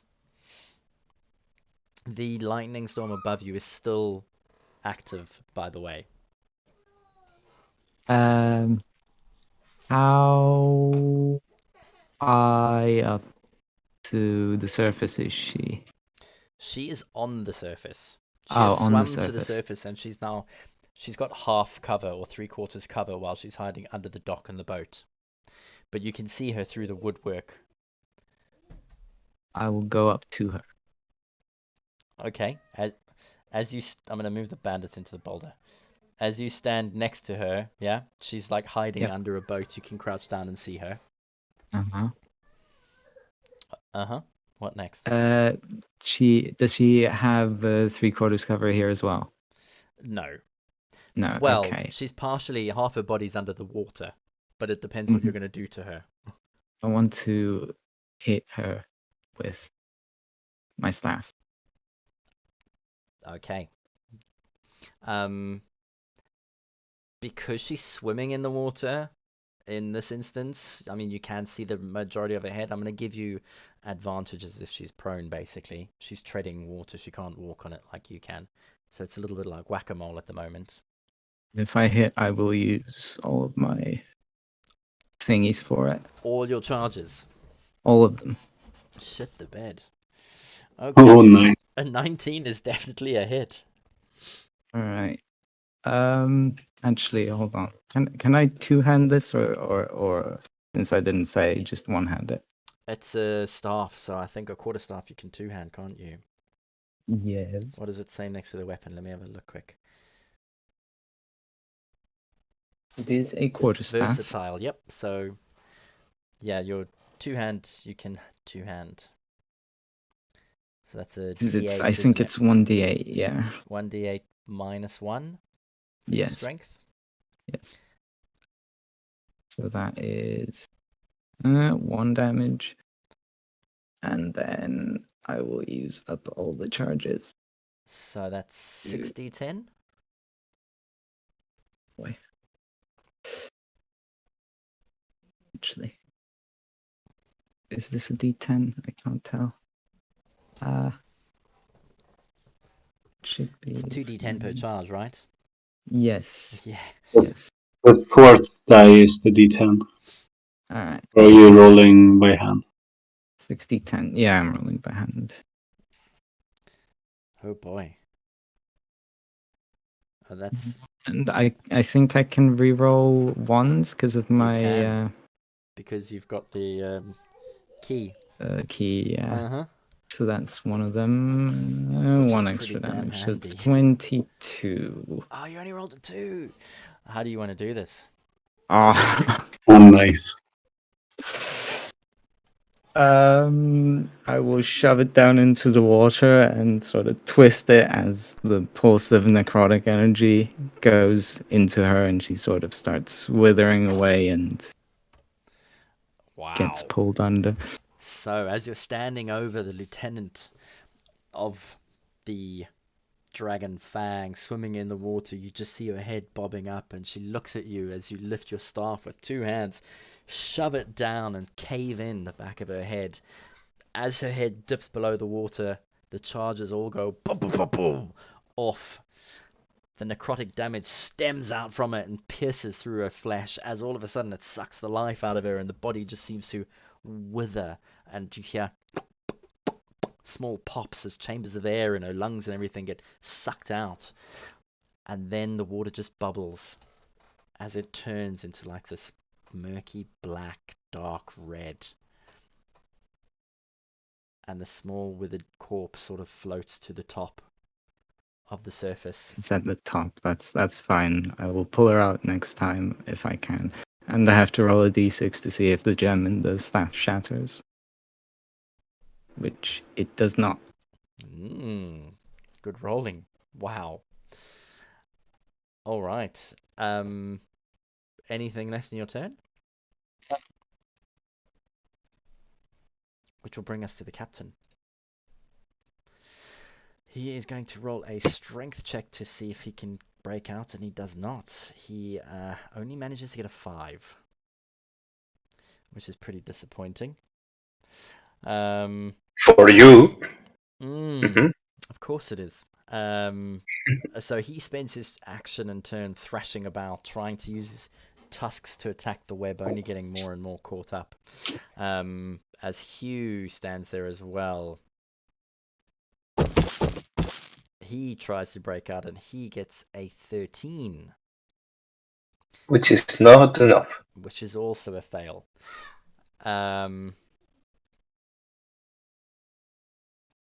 So that brings us to the end of his turn, which means that is the end of the round. Let's take our break here. I wanted to finish the round, but it took a bit longer than anticipated. Yeah, so let's take a break. Quarter half past, so let's say 1:45. Sounds good. Alrighty. Sorry, guys. Hadrosaurus. Is, Lots of options. Yelena with us?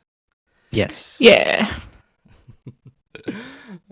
Every time you go, yeah, the image on Twitch changes to the come on. Okay, cool. So, Very angry. Bring it. welcome back, everybody. So we started off our first session where the pirates had arrived in the bay. Battle ensued. A water elemental was called from the deeps and attacked before Lunan managed to charm it and coming closer and calming down. But you've managed to dispatch the Sea Witch, the other pirates. All that really remains is the captain and one other lieutenant whom you haven't found yet. We are still in the midst of combat and the beginning of a new round, and it is Vargo. Alrighty. I will look at Captain and try to toll the death him. Ooh, So wisdom saving throw, DC 15. a 15. Ooh, doesn't get a bonus. And he rolls Nope. a 5. That will be 2d12 of necrotic damage. Ooh, I fix my thingy. 7 points. 7 points. Okay, he's still standing. He's not even bloodied. But he's clocked you. Alrighty, that's my turn. Okay, which brings us to Dusted Cole. Dusty is gonna raise his rapier and start swiping this man. Okay, stabby stabby. Since he's restrained, is that with an advantage attacking a guy that's restrained? I would say so. I forget. Do it anyway. So the first attack is 18. Nice. That definitely hits. That is 13 points of damage. Okay. And another swing. For a crit. Good one. 29.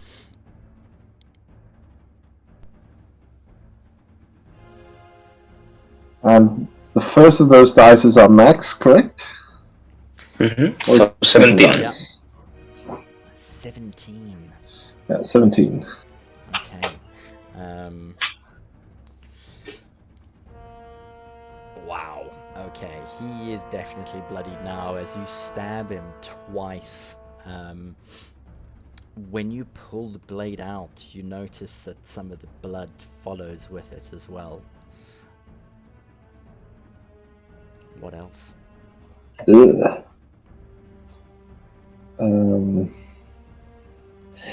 Yeah, there's no way I can really leave this place at the moment, so I'm just standing here. Dustin is just gonna stand here, blocking the guy's way. Okay. And that's my turn. Alright then. Can you roll a perception check for me, please? You need a 24. Oh, so I need to roll a crit on this. Don't worry about it. Oh, that's painful. Wow, dude, that was so close. I'm sorry. Behind you, almost Stab me. standing right next to you, with a short sword in hand, the other lieutenant all of a sudden appears, and she's going to attack you twice. with advantage, because if she was invisible or whatever it was, I have definitely not seen her. Correct. And the first attack is a 7. Oh wait, advantage. The first roll is a 17. And the second is an 18. So her first attack is a 25. That hits. Okay. It's not a crit, but you take 10 points from the first attack. Plus you take 6 points sneak attack damage. And then her second attack, she rolls a 3 and an 8, so she gets a 15. That's a miss. That misses. Okay. And then she is going to Yeah. use her bonus action to disengage.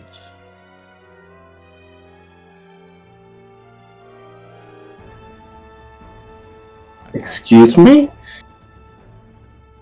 Another damn rogue. Mm-hmm. Which brings us to Musharib. Standing on the platform, getting to the ballista, he's managed to pull out a bolt and he's slotted it into the top. That is his turn. Lunan, the water elemental, moves closer to you. It is now within 5 feet as it stands and ends its turn. It gets to reroll there. It rolls a natural 1 on the wisdom saving throw. And Vargo, the slow spell was area, so it doesn't have to roll it again for the slow, does it? It's out, or is it still in? Valrus, sorry. It would still be in, I believe. It would still be in, so it's a wisdom Yeah. save as well, isn't it? Yeah. Because he rolled a natural 1 on the first roll, I'm not going to let him roll on the second. It's a nat 1, so he fails both of them, so he is still slowed. Which brings it to the end of its turn. That brings us to Lunan, followed by Yelena. Lunan will disengage, not the actual action, but just moves away. Mm-hmm. And I think 1, 2. Yeah, I can go there. I will move up the sword, and I will most likely break the spell if I hit. You will. But I will attack with the spiritual weapon. Mm-hmm. 25 25. for 10 damage, Yeah, that hits. followed by Uphold the Dead. Wisdom save 16. Oh, another wisdom save. I'm not sure I like this new dice. I got a 9. I don't know what you're talking about. It sounds perfect.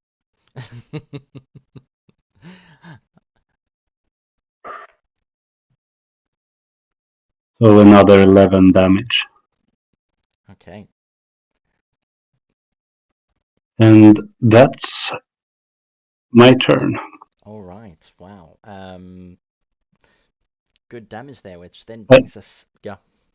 And I think the spell is broken by it taking damage, so it's no longer charmed. Correct. Which brings us to Yelena.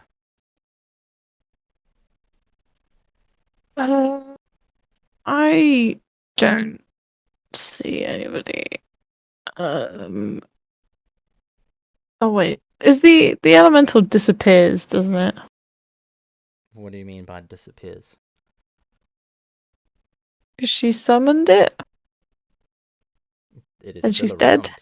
Correct. It's still around. It is still Oh, I around. thought it disappeared when she died.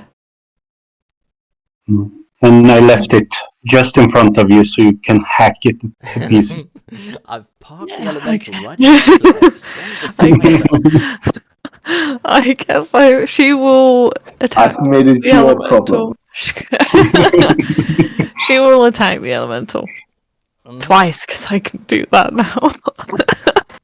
You don't want to wait for it to disappear? No, she's gonna take a chance now. All right, go ahead. She hasn't smacked anybody in a while, so Okay. 14 for her first attack, and then 28 for the second attack. Both attacks hit. Or 14. Oh, 13. Vengeance. Vengeance is so sweet. Are you So it's a smiting total of as well? 7. 27. I don't know. I'm tempted to, ask my on one attack.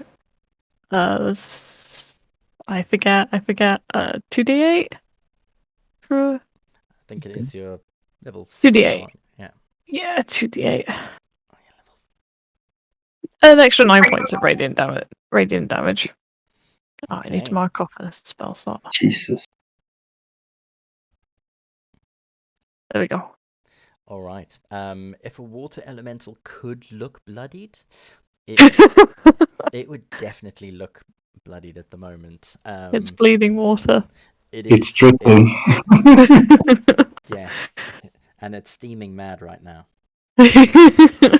Oh, is that your turn? That's my turn. Which brings us to Valrus. All right, he is going to. The cat could not stand on my mouse. Let's see. I should have measured before, but I will move over there.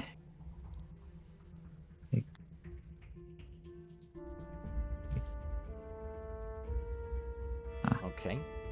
And That- remind. There we go. Okay. How did you go straight through the combat? Let's see. Go there. I can get over there maybe. There we go. Okay. Does it have reactions when it's loud? No, it does not. And I would like to cast Chromatic Orb on it. You would like to cast what on it? Chromatic Orb. I thought you said romantic. It's like first Loon tries to charm him. Now Valrus? Okay. Chromatic Orb. We need to play a band of bards. Let's seduce the water element. 24.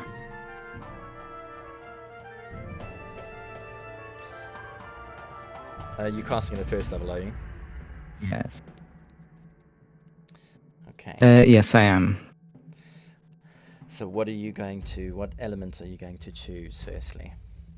It's a difficult question. I'm not sure what the water elemental would be weak to or strong to. I'll go with lightning. Okay. So you're going to choose lightning, are you? Yes. Okay. So you get to make a... Oh, you've already rolled your damage. Yeah, 24 hits, so 13 for lightning damage. Alright, well, that chromatic orb flies out and lashes into the water elemental. And as anybody knows how electricity moves through water, it almost seems to shimmer as the electricity or the lightning courses all around it. And it starts to almost steam where the sparks hit it as it burns through the water, and it takes 13 points of damage. Okay. It is still standing. It's a lot skinnier at this point in time, though. Is there anything else you want to do? No. Alright. Which then brings us to the pirate captain. And he is going to firstly try and break out.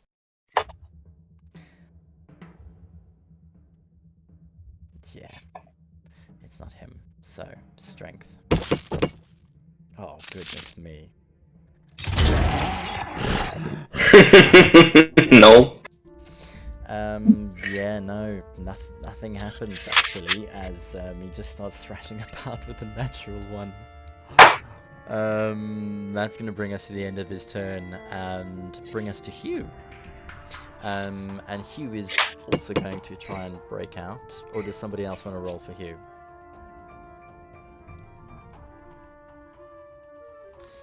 I can roll for you. Oh, Oh, that's the. Dustin's already rolled. Dusted is a quick. 6. Plus his 3, that's an 11. He doesn't get to break out at all. Which then brings us to the top of the next round, and it's Vargo taking us Oh, into the fray. Same thing. I will try to toll the death. On the captain. Yes. Okay. So.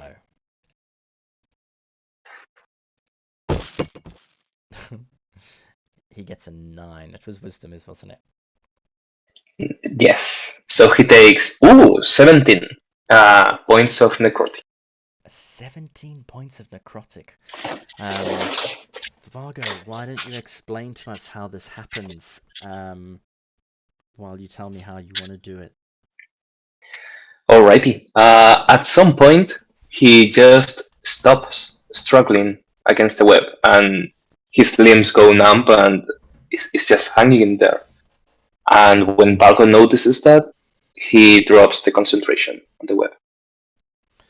As the bells ring out and this boar-headed humanoid starts shaking and thrashing, and all of a sudden he stops and he goes limp, and then Vargo almost blinks as he dismisses the concentration on the web, and the body just collapses to the ground. And as soon as it hits the floor, Dusted, from behind you, you hear "No!" as the little pirate girl behind you screams out. Anything else, Vargo?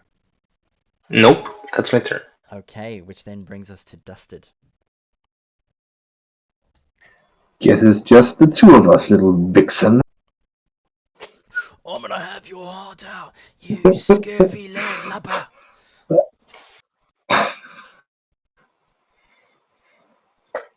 And after being stabbed twice in the back, Dustin has no remorse for this little girl. She almost looks up at you as you're standing there. She's like, "Come on, do your worst, kitty." Meow. 16. A 16 hits.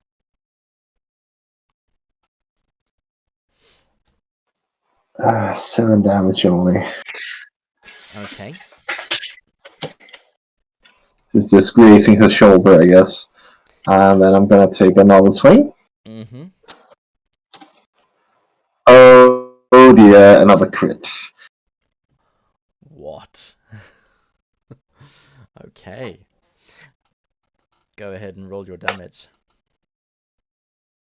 Was that a crit? Oh my god, well done. So the So that is 21, actually. 21. 21. Alright, as you stab her the first time, it almost skewers across her shoulder. Checking exactly where you stabbed her, you just shift your aim a little bit and you thrust forward with the rapier as it pierces just below her collarbone. Stabs right in. Oh, she looks, her eyes bulging out wide as the blood spurts. She's bloodied but still standing.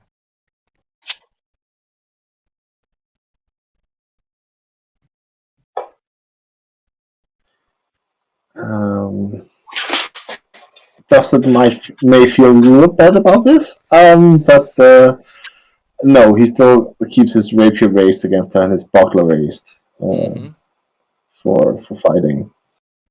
I can't believe I didn't. And that's the end of his turn. Okay.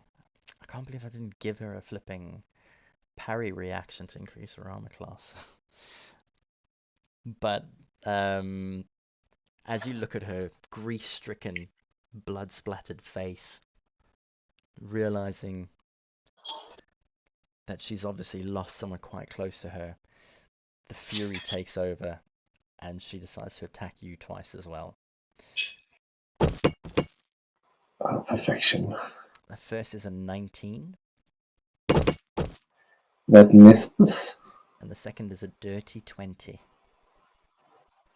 Misses as well. Okay. And she is going to use her bonus action to disengage and move further down the stairwell. That brings her to the end of her action. Musharib then finishes, so using a third round to load the ballista, finishes and puts his feet on the crossbar and pulls back on the string as it clips into place. He looks up. No! Where'd they all go? That brings us to the end of his turn, and the water elemental. And Yelena, you're right in front of it, unfortunately. It is going to attack you twice, standing on the docks. It only has one attack, I think. Oh, this is true.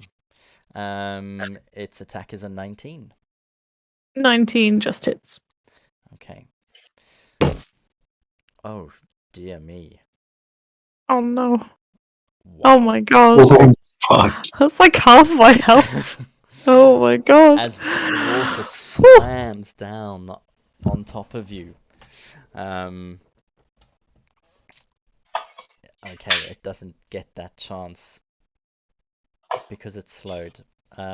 Which brings it to the end of its turn, so it gets to roll a wisdom save for the slow. Yep.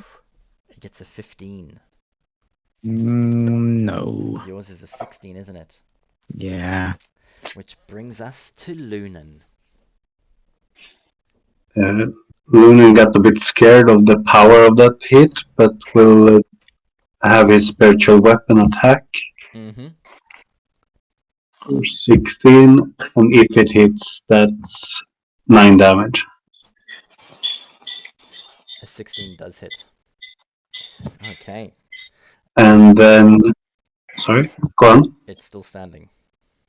Yeah, and then I walk forward from then, reach out, put a hand on Jarlena's shoulder and say, "Go on, you can take him," and cast Healing Word second level.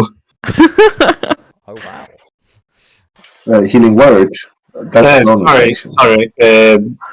Cure Wounds is the Cure word. Wounds. So she can heal 11 back. Nice. Is that the end of your turn? Thank you. That's my. No, I will take a few steps back. I don't want to stand too close to this thing. Okay. And that's my turn.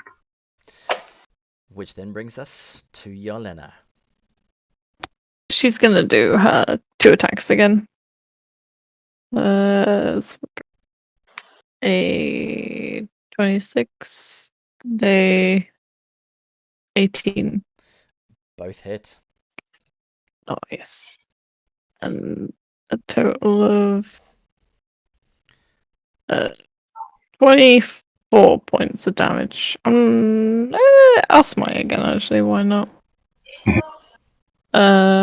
Plus 14. Radiant. Okay. 24. 38. As your first sword swing cleaves through the water, you notice that sprays and splatters of water fly out from this body as you come on the backswing as well. How do you want to do this?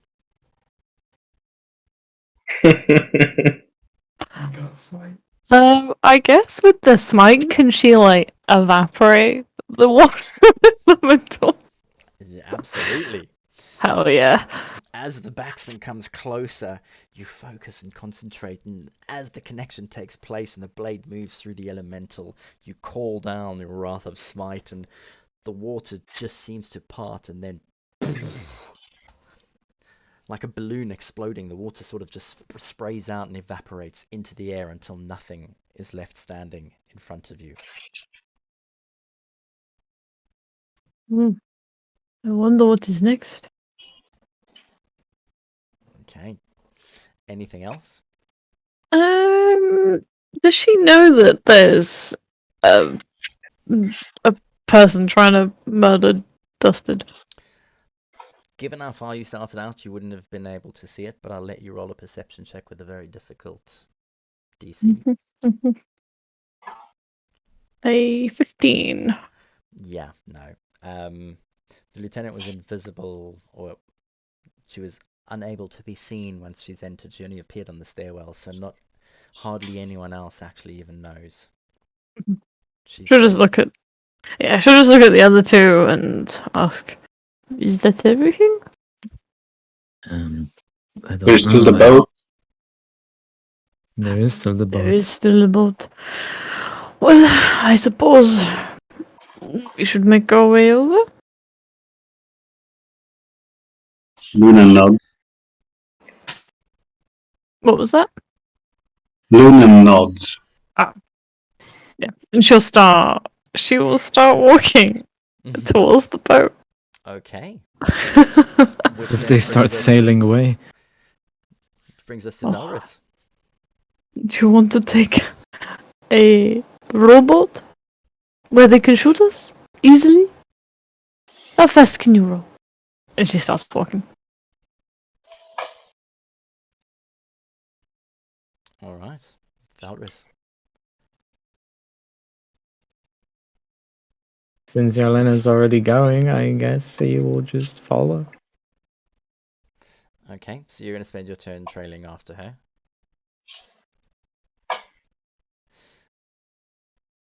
Then that brings us to Hugh. And as Hugh casts about, the web has dropped. He looks around. Vargo, roll a d20 for me, please.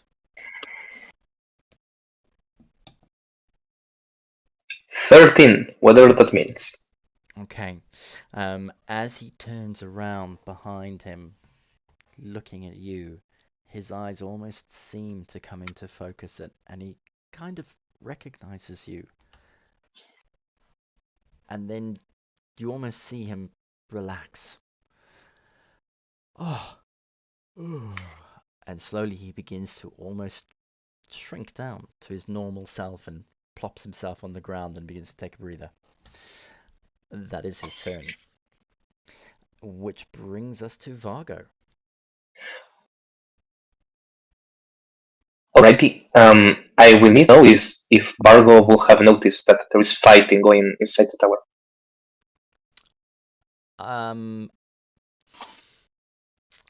Yes, I'm gonna say you've definitely seen Dusted was engaged and then he got stabbed from where you are.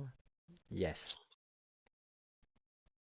Alright, if that's the case, Vargo will probably try to move over here and scream to Dusted, "We might want to take prisoners," and as Vargos says that, he's gonna Misty Step over here.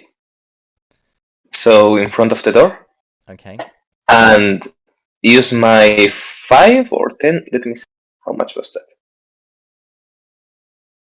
10, 15. But my 10 feet left of movement to walk inside. Trying to stop her from fleeing.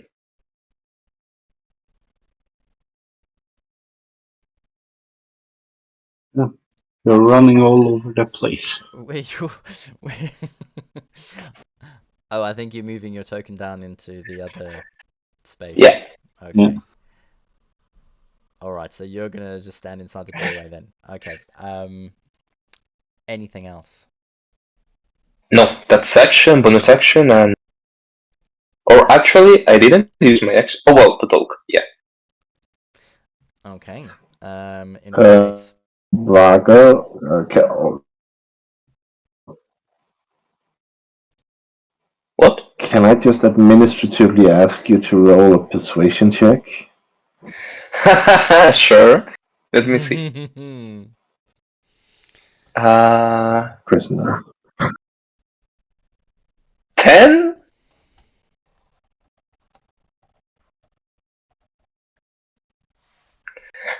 12. He's not gonna stop to try. Don't blame you. Go ahead. Go on, Dusted. Dusted is definitely back. Dusted is definitely back at Fort Kestrel. Just like he has been stabbed in the back with a banquet knife before. This is the same experience, and it's definitely not fun. So he's just gonna go full berserk on this woman for taking him back. Okay. As you step forward into combat. And the you- first roll is a 27 Yeah, that definitely hits.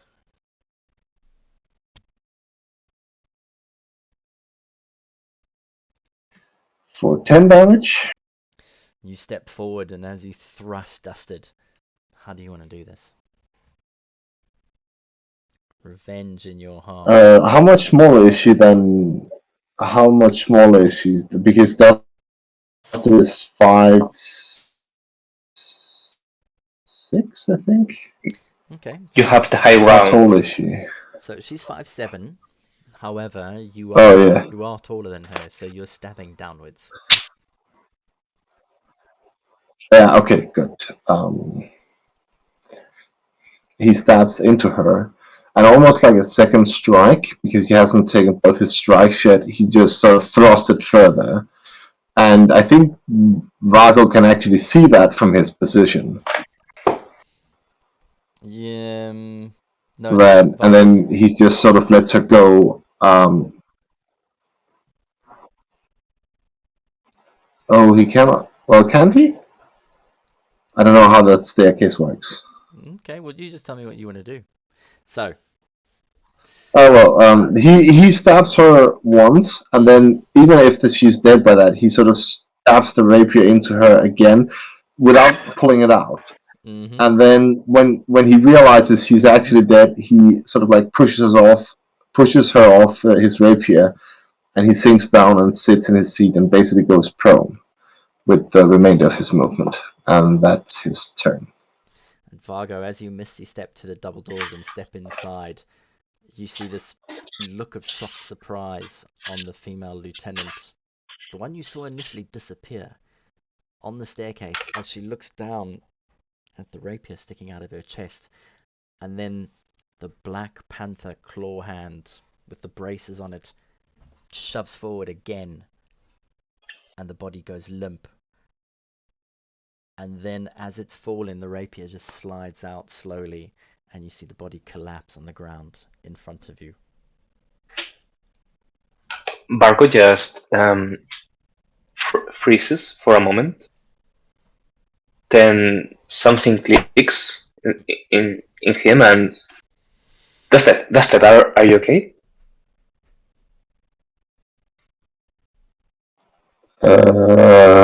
Yeah, and Vargo can hear sort of like dust this back of his head, sort of like hitting the stone wall a few times before he lets out a deep sigh. Both of relief and but also the adrenaline coming out of him. Okay. Would you please allow me to heal you a little bit? Dustin is just sitting there. He's not doing anything. He's just collapsed there. Then Bargo will try to reach his hand towards you. In a motion you have seen a couple of times, he's trying to cast Cure Wounds on you.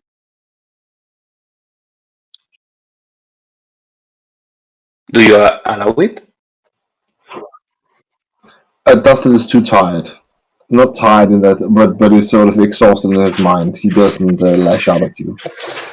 Even though he for a moment raises a clawed hand, it is low. That's it.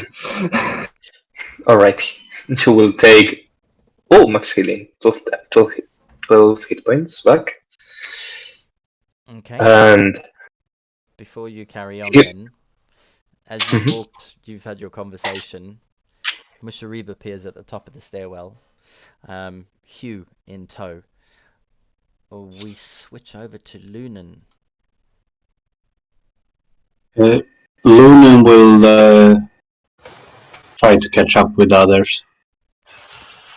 Okay, so you're going to use your movement to catch up with the other two. Yeah?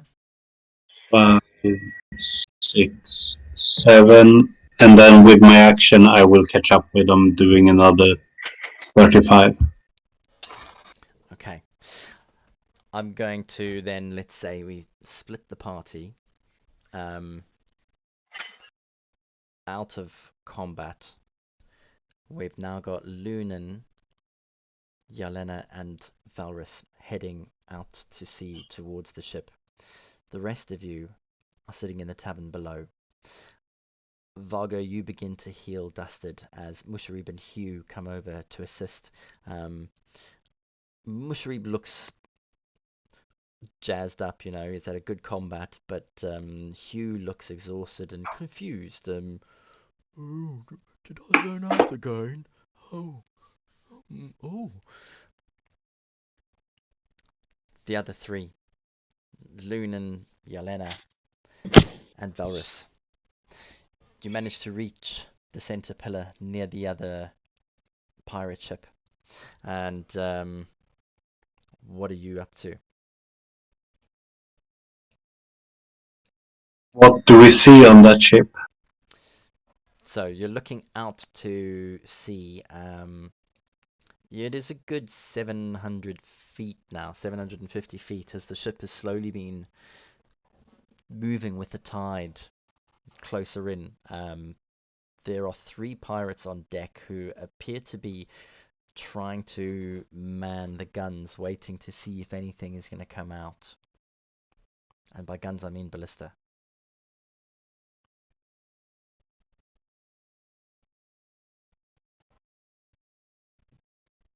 We don't have a way to turn invisible. Maybe we can trick them. I can disguise myself as the commander. And we can row over. You can be tied up as prisoners or something. I suppose it could work.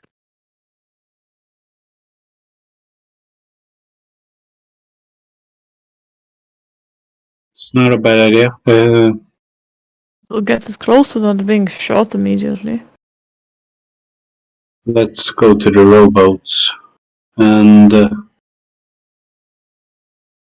case they start shooting at us, we could throw some smoke grenades to get cover. Yes, I can blind one of them as well. Right. Let's give it a go. So we're running back towards them. Okay.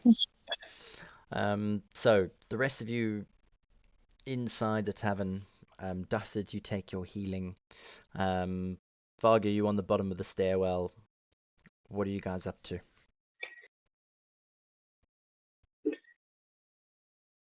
Dustin, do you need to catch a breath? Because we should really try to reach the others. But if you need to, I can go by myself. I will leave Arky with you.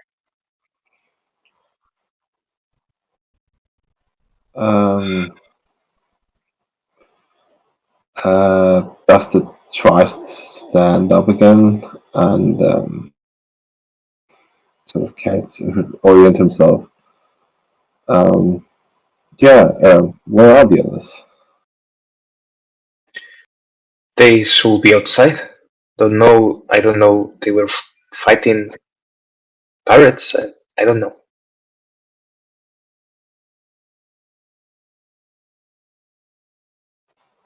Dustin, if I use half my movement to get up.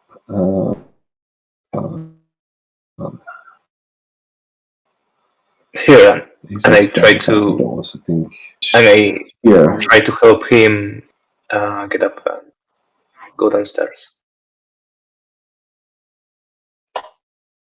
All right, and as you go downstairs and turn around, you spy Loon and Valrus and Yolena just on the other side. They seem to be walking towards a rowboat, and they are busy taking off the unmooring it, unhitching it from the post. I scream, "Hey, what then?" We wait. We have a plan to kill the rest of them. Could get the boat started a bit. They can catch up walking. Too many prisoners will be suspicious. Oh, Having two walking behind us is even more suspicious. But if we have too many prisoners, then they will probably shoot us, especially if, well, unless anyone else can make themselves look like other people. It's long enough distance they might not recognize the people. You could put on their hats. Or you could lie in the boat. Maybe they won't see you. Oh, and that's also a very good idea. Does any of the pirates on the bay here have a hat before we push off? Yeah, I mean, there's 2 or 3 pirates actually on the dock. You could easily take some clothes and some coats and whatnot. I throw in some coats and a hat or two. So you. I don't know how I feel about this, but it is what it is. Have enough for all of us. Okay, by the time you finish discussing what to do, Valrus and Vargo and Dusted, sorry, appear with Hugh and Musharib in tow. Come on, let's board this ship so that we can either capture it or destroy it. What do you want us to do?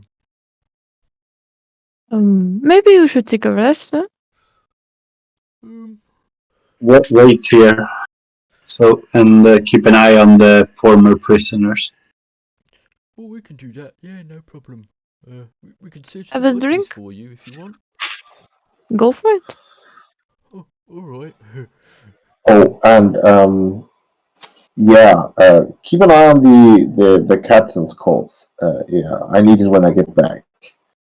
Right. Okay. I don't think it's going anywhere though. But I'll watch You never the know. bleed. Okay. All right then. We'll see you guys in a bit. Take care. Okay, so the 5 of you are gonna jump into the rowboat. Yeah. Yeah. Yes. Yar. Yeah. Are you going to dress like pirates? Yalena will pretend to be a prisoner. Yolena's gonna be the prisoner. Yeah. Yar. She'll be a prisoner. What about the rest of yous? I will cast disguise self on myself. Ooh. I have a pirate hat. I will pretend to be captured. Okay, so we've got Yolena As well. and Vargo then probably at the back of the boat, or Lunan puts on a coat and a hat. Okay. Valrus, you cannot row. You're the captain. You have to be sitting, looking important. This is true. So, Valrus, Yeah. tell me, what are you disguising yourself as? As the commander person that I saw. What did he look like? If I didn't get a clear look, then I will go back and have a look. Okay. As you, we'll say it's going to be quite quick, but you go back and you take a look, and he looks like a dark-skinned, aging man. Let me.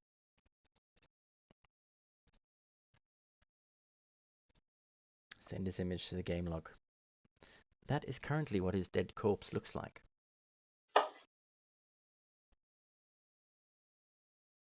That'll do. Okay. The rest of you, let's see, performance checks? Disguise self?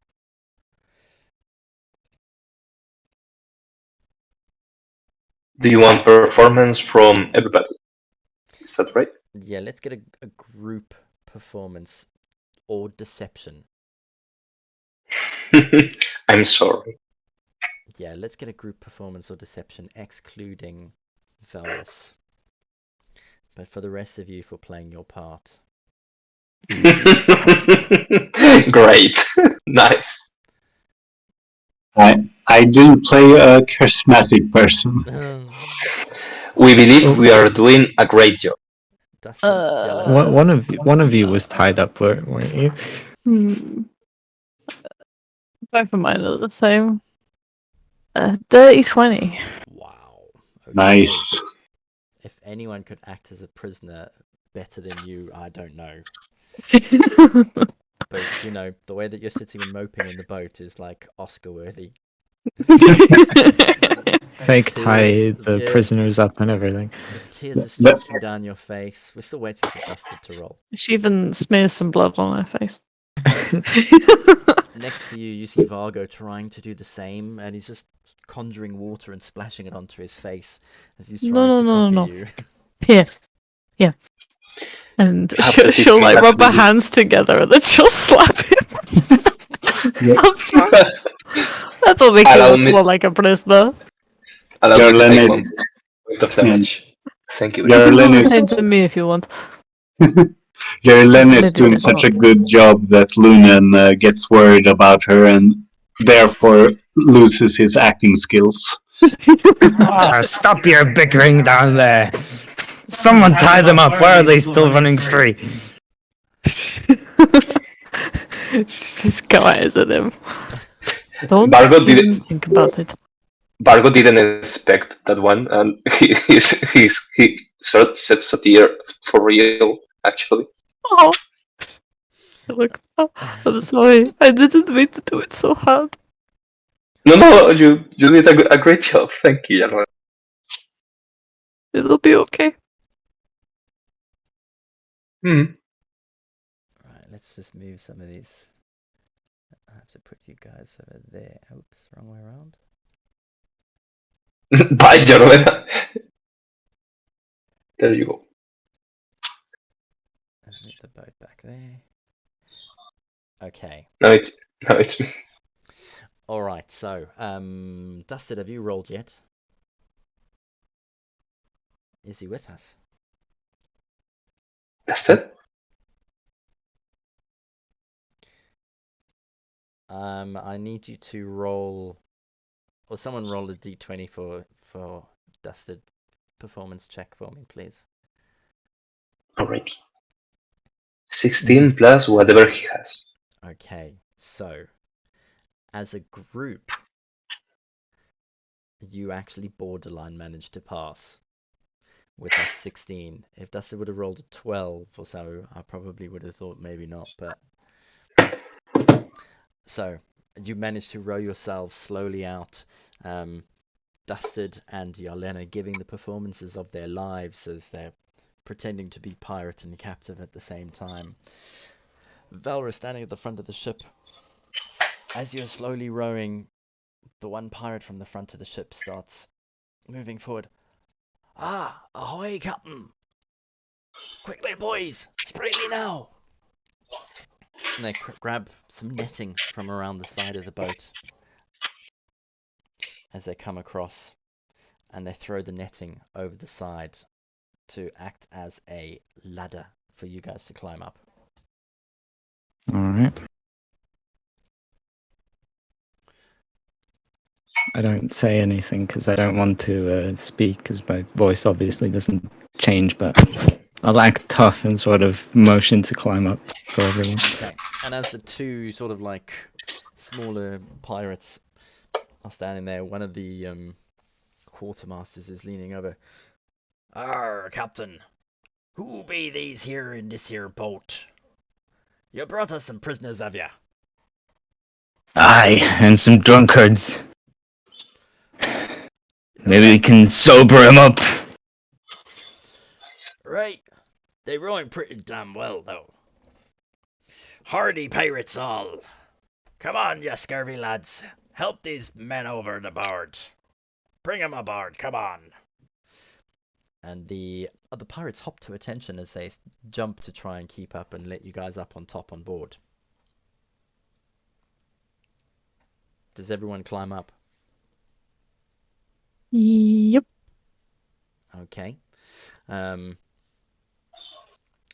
Go ahead, Lunan, and tell us exactly how you're going to coax your prisoners up the ropes.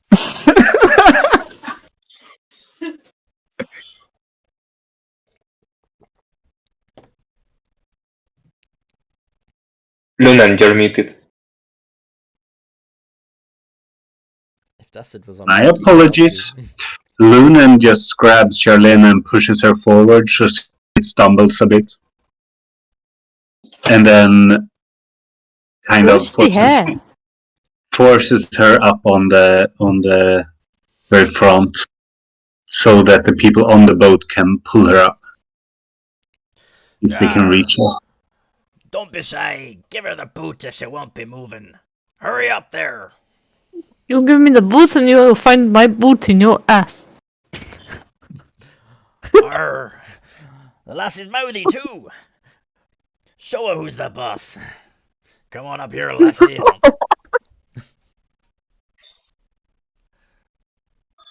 Alright, so Lunan's busy pushing you forward towards the ropes. Yep. Careful not to cause a damage. Whilst she's being what's the word? Rebellious towards all the other pirates, you notice that she's doing it almost as if she's got control of her emotions and she's trying not to cry, and the only way she'll be able to stop it is through anger, you know? Very, very well performed piece of work. The pirate doesn't take any offense to it at all, kind of expecting that a dainty little girl would act this way anyway. Did you manage to make your way up on deck? Yeah, Alright. eventually. She'll check on she'll like try and subtly check on Vargo even as she does so. Just to make sure that he's okay. Okay, Oh. so you guys make it on deck. As soon as Lunan gets up, he will try to listen for more people on board, if there are more people on board. Okay, then I need you to roll a perception check for me. As the other pirate that's in charge. Captain, what do you want us to do with these here prisoners?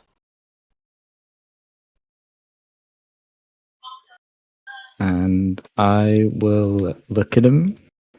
Which one said it? This one here. And I will say,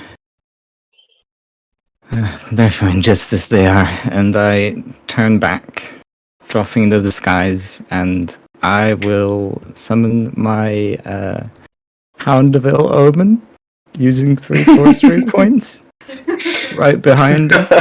Wow, okay. Nice. A Yeah. hound. Is that... So it's a dire wolf stats thing. It's connected to one enemy, and can only move towards it. That is a dire wolf. Jesus. It should be medium, I think. No. I will post the thing. Let's make it medium then. Yeah, it's not large. Yeah, yeah, it's... A dire wolf is a large beast, though. Yeah. Yeah, but this one isn't, and it's also a It's monstrosity. It's a good boy. And It's a very good point. and it attacks independently. It gets to roll its own initiative. Yes. Yeah. Okay. Wow. That's pretty sweet. So you're gonna use it to target him. Okay. Yep. When he does that, Lena will draw a sword and say, "On your knees, or you die." Oh, the gig is up, is it? Um, The gig is up. the gig She is sees up. the wolf appear and she's like, "The gig is up." He's done pretending to be a regular person. All right. In which case, roll a persuasion check for me, please. As the wolf is behind him, which he hasn't yet noticed. You pull your sword out. Oh. He takes a look at you. I suppose I'm gonna give him a. If he gets a saving throw or something, then it'll be at disadvantage because of the hound. Okay. And as he thinks about drawing his weapons, he looks at you and looks at the other two and. Lad. He waves his hand to get them to drop their weapons and he gets to his knees. And the other two follow suit.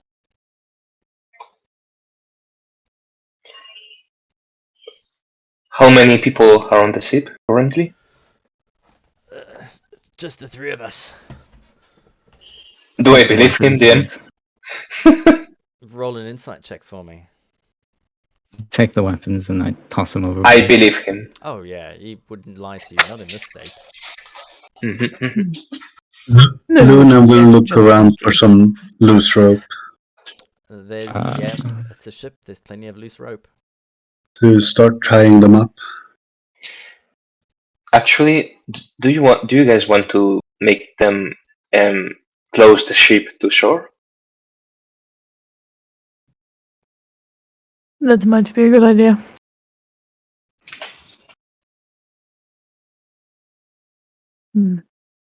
Let's see if a couple of us stay up here to keep an eye on them, and the rest of us search the ship. Mm-hmm. They have nowhere to run. That's right, guys. We can walk on water. This is true.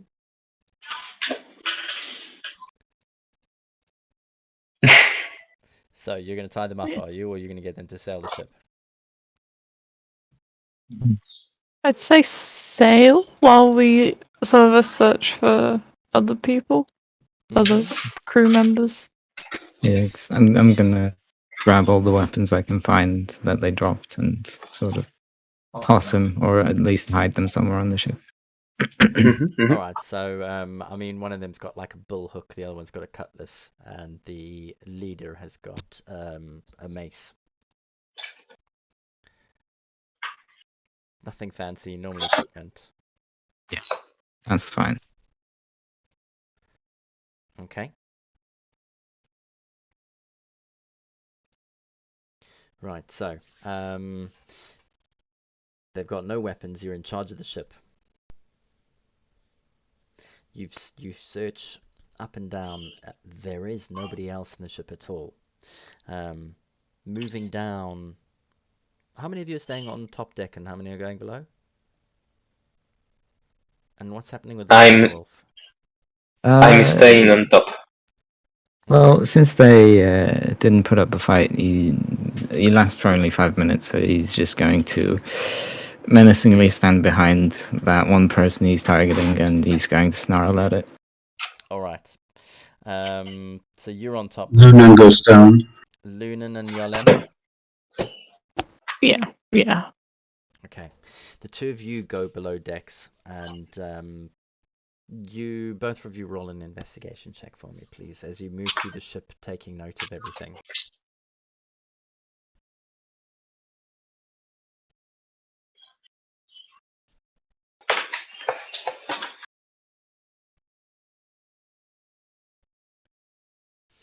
Okay, so both of you roughly about the same.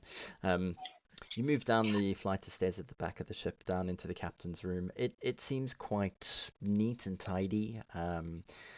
There is a journal which is sitting on the captain's desk, and the chest inside his room has got clothing inside, which looks reasonably high quality clothing. But then doesn't seem to be anything else of worth or that jumps out at you. As you both move past through down to the hold of the ship, you notice that there are empty barrels which seem to have been used and lying around strapped to the side of the ship. Most of their supplies already, they seem to have come for a restock. And as you move towards the fore end of the ship and you move into where the poker area is, you notice that their table and chairs have been pushed away and pushed back, and sitting inside this little room instead are 4 locked chests in the middle of the space. You finish your circumference of the ship or your walk around, and that is the only thing of interest that you weren't able to get into.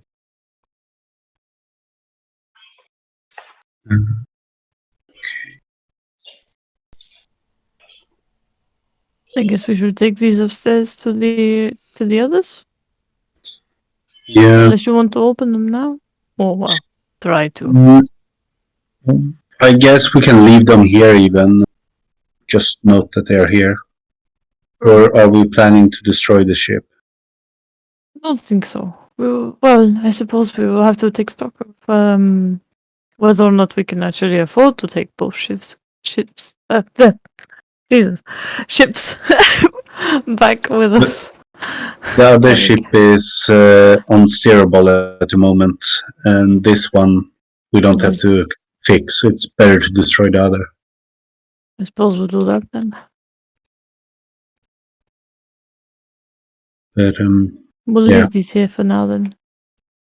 we could also look through for magical items. If I can get 10 minutes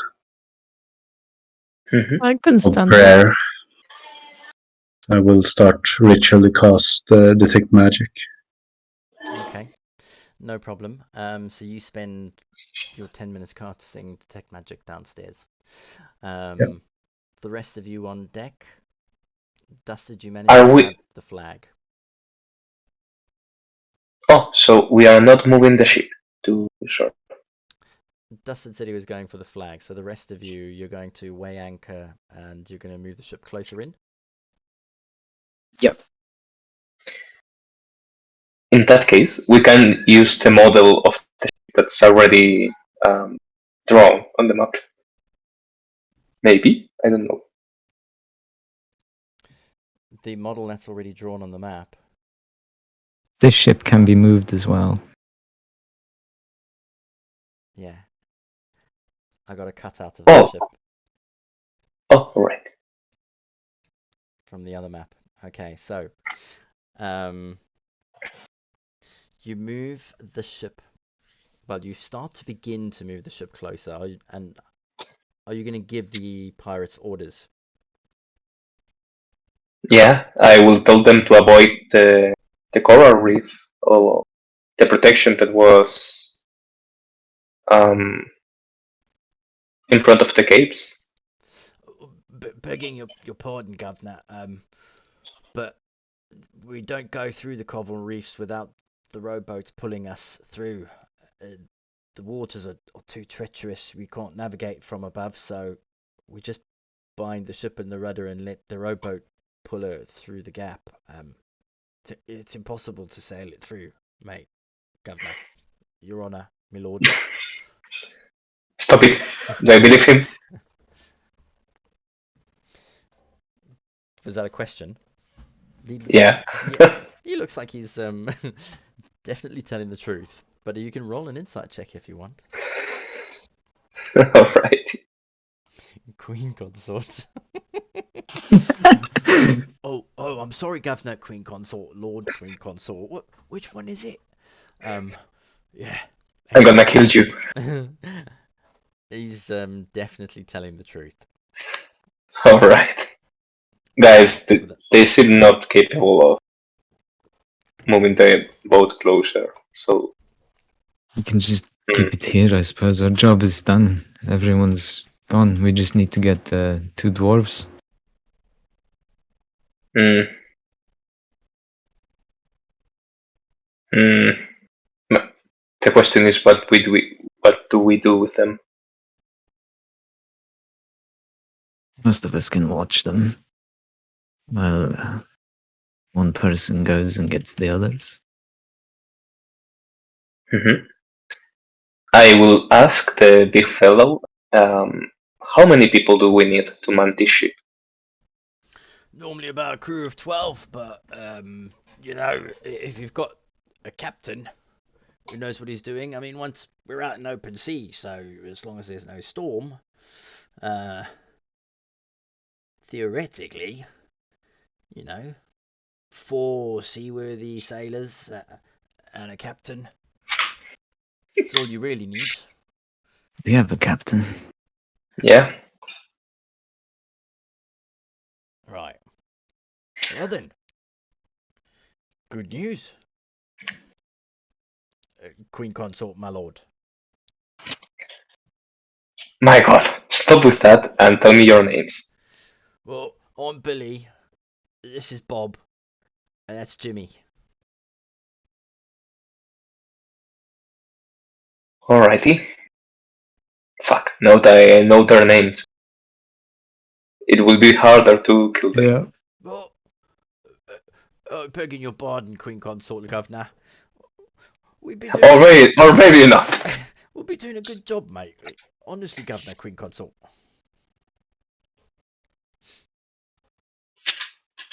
Oh boy. You guys did with them. As yeah. So who's going back?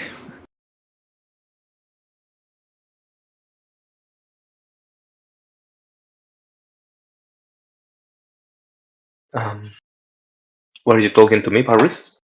Varga and Lunan, I suppose, since they're upstairs still.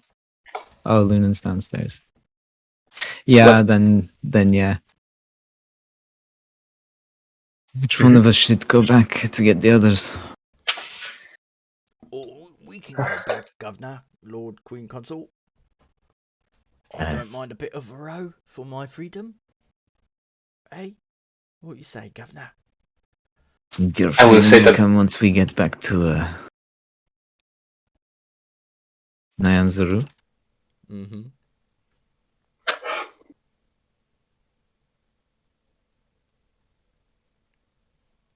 Yeah. I will go get the dwarves. Right. Okay. Lunan, question, is walk on water still active? Only one way to find out. It depends on BM because it was activated circa 30 minutes before the fighting started. Mm-hmm. So it depends on how long time has passed. So if it's been 30 minutes post fighting started, it's no longer active. You still got maybe 10 minutes. The majority of the time has been spent rowing out here and searching the ship, which has now been Alright. less than an hour. Alright. In that case, I will quickly go to the dwarves. Mm-hmm. Explain to them explain the situation to them. Mm-hmm. And just so, because it doesn't seem like we are going to come back, I will probably cast Detect Magic with a spell slot to have it immediately. Okay. And quickly search the mage, the rogue, and the captain for anything they had on them. Okay. You cast Detect Magic, and you take, as you approach the stairwell and the rogue and the captain, roll a perception check for me. Is it okay if it's investigation? No, it's got to be perception. Alrighty. That will be 20. as you're walking away from the group of Musharib, Hugh, Jamshid, and Aris, something strikes you as odd. The dwarves' arms were laden with items, bundles of cloth. It strikes you quite weird, and you manage to get to the doorway. And as you're about to carry on walking, you look up and you notice that the body of the female lieutenant has almost been stripped bare. You look around. As for the captain, I suppose the same thing. You look around behind you, and 55 feet away, you notice that some of the things that the dwarves are carrying are magical. I see you already did it. Did you make sure to not leave anything behind? Oh, aye. I know treasure when I see it, mate. Besides, the blue one told us. No, sorry, the gold one. She told us we'd better make ourselves useful, right? So this is what's being useful. Nice. Did you also get the woman, the mage? Yeah. We got everybody. Don't you worry. We even got these two, Lizard Man and Smarmy Marmy bastard from the desert. Yeah. My Okay. friends, I don't know you. You don't come to my country. I'm going to sail this ship for you anyway. Did you find a ship? Yes, we did actually. Let's take a robot and go there. Okay. As you let the others do the work, I'm gonna assume that Vargo would go through all the items to find out exactly what he's got. Yeah, basically. Okay. Probably once we are in the boat, though. In the rowboat? Or on the big boat? In the big one. Okay. So you guys managed to row yourselves out to the main sailing ship, the Dragon's Fang. Dusted, roll a d20 for me, please.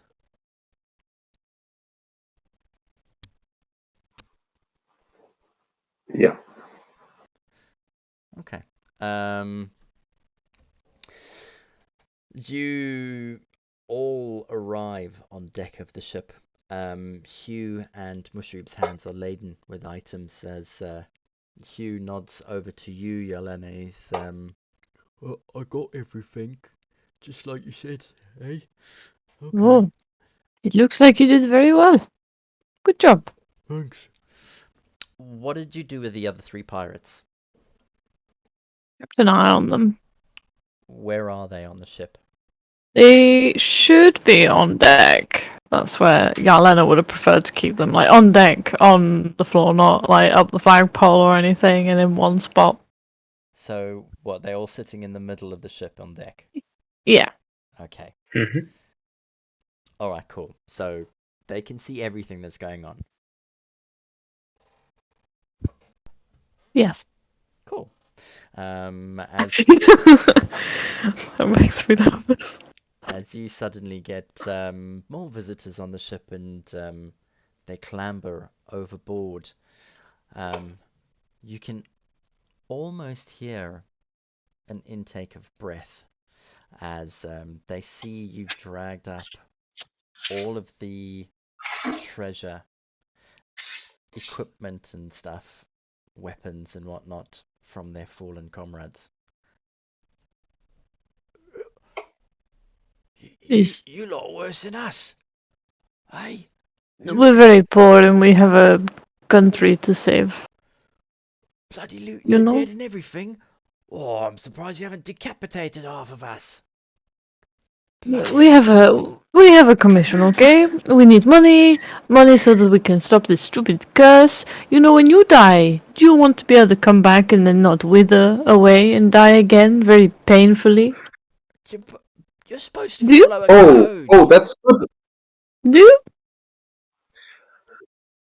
Do you want to come back and That's die? actually really important. He said decapitate. Oh yeah, He said that's decapitate. true. We forgot to decapitate the captain. Yeah, we need the head of the captain, actually. I want to know what phase the Wait, what? I'll be right back. And we promised to blow up the ship, so maybe we should blow up the other one? That's true. I will stay here and taunt these people some more. Billy, Jimmy. Not a bully. Billy, Oh, not Billy. That's not necessary. Just let them take us back.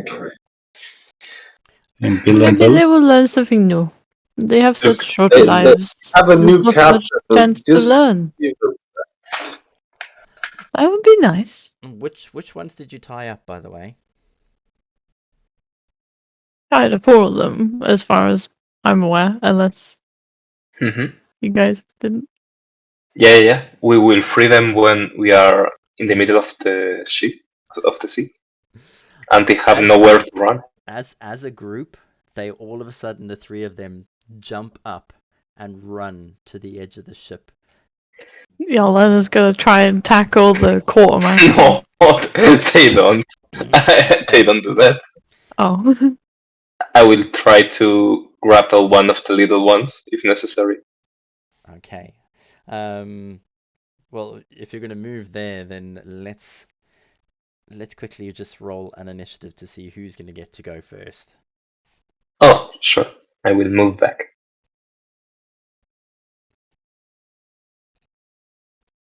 I was there. In fact, I'm not gonna put. I'm only gonna do for one. Yelena, I need you to roll as well. Okay. And anyone else who is going to react to them trying to jump overboard. Are they tied to each other as well? They are, yes. Well, apparently, yeah. Yelena said they were tied together as a group. Yeah, then I will also try. This is futile. They cannot escape. They've just heard you talk about decapitating their captain, and Dusted decided to lope off and do it. And then you're talking about dropping them in the middle of the ocean or something. Don't worry, guys. The captain is somewhere else. As The they cap- jump to their decapitating feet, him. Yelena, to make their way directly away from you and over the edge of the boat that's basically over. I'm going to move where Arky is where they're heading, basically. Yeah. You're the first one to react. So you said you're going to tackle the big leader. Yeah, the quartermaster. Okay. We'll treat the tackle like a grapple. As you go running forward and you grab him to restrain him, I need you to roll a contested strength or athletics check, please. Oh god. Ooh. Yay! Well done.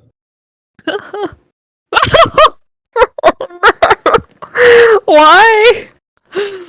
Oh. Gone they are. Oh my god.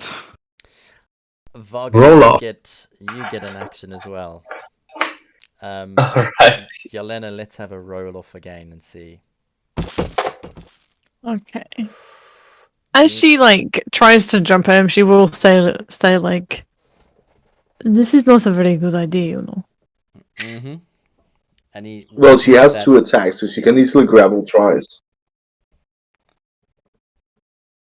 I don't think it works What- like that. What do we A roll grapple attack.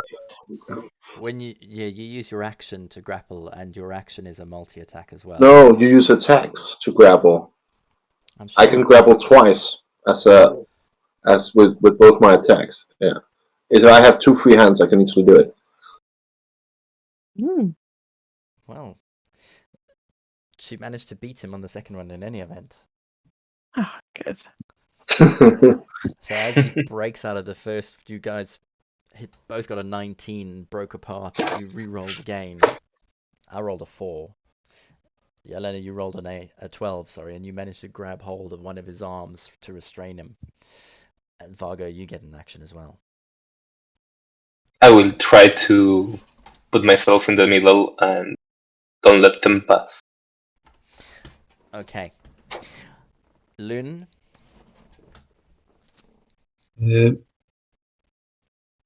Whoever seems to not be The second biggest of them all, I will just look at and say approach, casting command. So he will spend his turn walking towards me next turn. Okay. Dusted, you're off, and Valrys, It's you're a up. wisdom save 16. Alright, so you're going to cast a spell, but Yelena seems to have a strong, firm grip, and with Vargo in front, the other two pirates seem to back down a little bit. And as they do, the other one, let's just... Yep, he doesn't pass his wisdom saving throw at all. And he almost just obeys you immediately, pulling the others towards you and Yelena.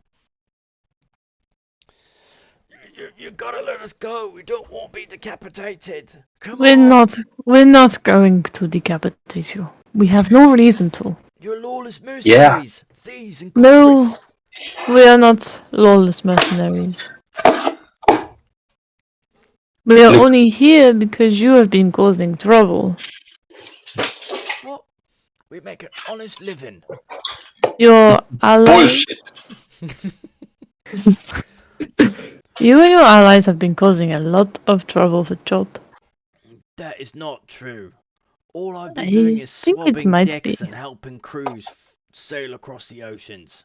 Then we There's no take crime you in back that. to Port Nyanzaru and you can become a real sailor. Hmm? Maybe you can even go to another continent. Wouldn't that be fun? Are you giving me the ship then?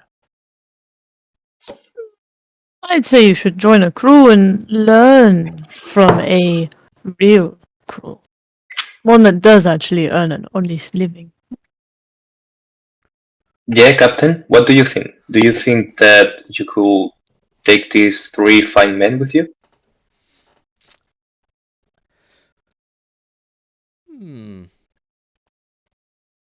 Well, my friend, they are seaworthy, that is for sure. Whether or not they are willing to leave crime behind them and enter the merchant life. They are the first ones that we met that haven't outright tried to kill us on sight.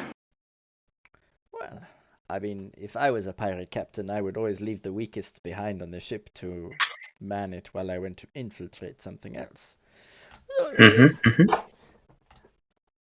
Look, Pirates' view on weakness is pretty skewed, I In the think. meantime, Yelena, with advantage, roll a persuasion check.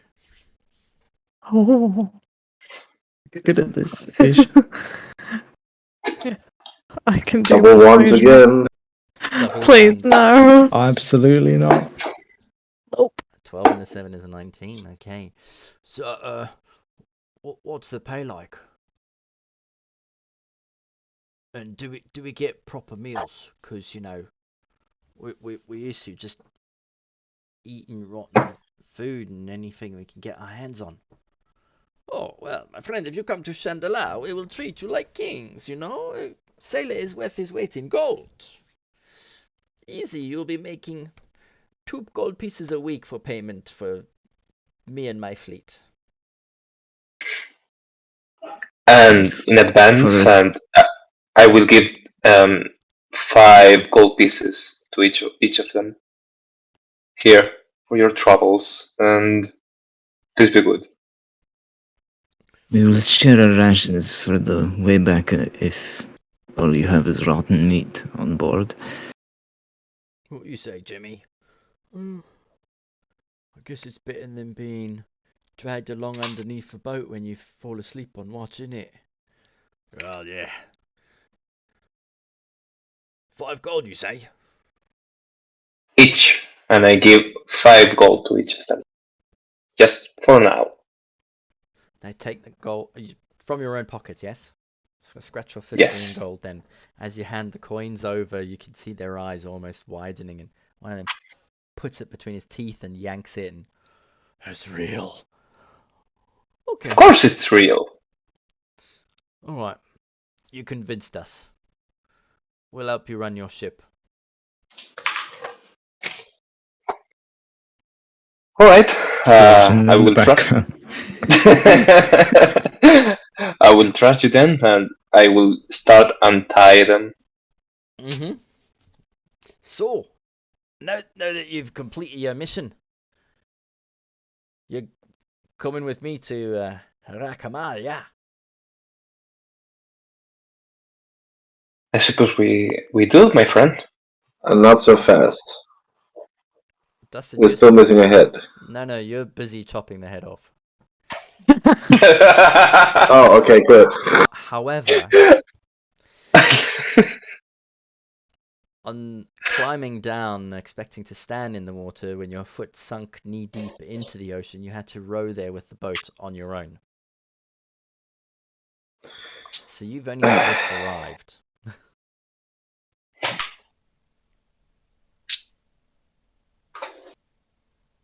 And I think the cat is gone. So Dustin, you should be done in a very short amount of time. Right. Oh my god. I pictured that as we were negotiating, the camera cuts to Dustin chopping a head Yeah. violently. Oh my god. Dustin making Oh his boy. way through. Oh, there's not enough space over here to dock. Okay. As Dustin retrieves the head, 20 minutes later he returns. Big smile on his face. Bag of holding a little bit fuller. Alright, so we might as well do a count. How many heads do we have? 3 of them? We have 3 heads, we have 1 bomb, and we have 3 pirate ships. 3 pirate flags. I have 2 of them, I think Luna has the other. Unless you gave it to me last, I forget. Do you guys have some unconspicuous pirate shell? How do you say that? Clothes. No, I mean cells. The thing we need to take out of the. Flags. I mean, what? The flags, yeah. The pirate Flags, flags, they are not the full sails. The full sails themselves are, how do you say, nondescript white canvas, you know? Alright. Something that they will just blend into any other ship. But it's the Nice. flag that is run on the back of the boat that is the pirate flag. Alright. I didn't want to announce the war that we were pirates. Yeah, no, so all of the markings of a pirate have Dusted and Lunan have the flags. Nice. And some of you are dressed as pirates still. So Dustin is going to blow the other boat, and we are gonna see fireworks. Is that right? I'm gonna blow it up. Let's just get this straight. Which ship? You're gonna blow the Sturge. Okay. So. Yeah, especially because the flimsy pirate was on here. Yeah, I'm definitely going over here to blow the boat. Yeah, sure. I know that's sarcasm, but still. Yeah. I love that you have to specify which one to blow. No, I just had to stop you right there. Okay. Everyone's like, no, don't blow this one, blow the other one. So you don't want to blow up the one that everyone is standing on, is what I wanted to know. No, I know that you put the boat there, and Dustin would definitely have done it if he hadn't thought about it, but Lunan instructed him to blow up the other boat. Okay, so you said about blowing up the second ship, the one with the broken rudder. In the meantime, Vargo, let's quickly go over the magic items. Thank you very much. Margot will start casting Identify as a ritual. We're gonna go over. So you find a conch shell, which is magical.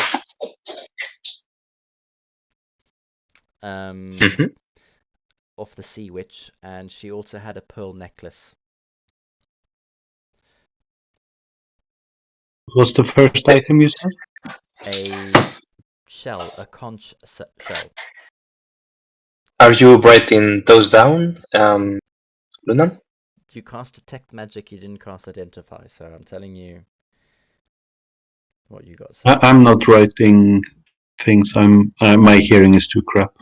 And my spelling is even worse. The Is the necklace magical? no, it's a necklace with a string of 20 pearls on it. The bounty from the pirates that you collect, unfortunately half of them was incinerated and there wasn't enough time to pry the melted gold from the dock. But you managed to come out with, I need you to roll a d6 for me, please. And then Alrighty. a d4. So 1 and 4. Okay, so you come out with 150 copper pieces. Mm-hmm. And you come out with 60 silver pieces. And then I need you to roll a d12 for me. 8. So you come out, including in terms of gold jewelry, you come out with 600 gold pieces worth of gold jewelry. That's the treasure from all the pirates. The captain himself,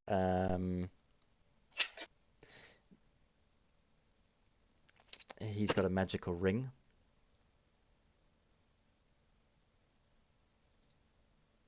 Mm-hmm. The first mate, or the female that Dusted killed, has got a magical short sword. And she's carrying a pouch with 3 gems.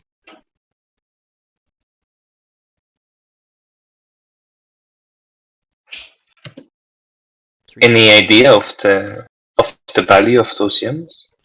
So it's a zircon, a tourmaline, and a ruby. Together they'll fetch about 500 gold. Alrighty. And so we did the captain, we did the sea witch, we did the first mate. And all the thugs as well. I think that was it. So the mage was not carrying any spellbook with her. Correct. You mean the sea witch, yeah? Yes. Yeah. She Alright. was not. Let me just double check quickly. I've got everything.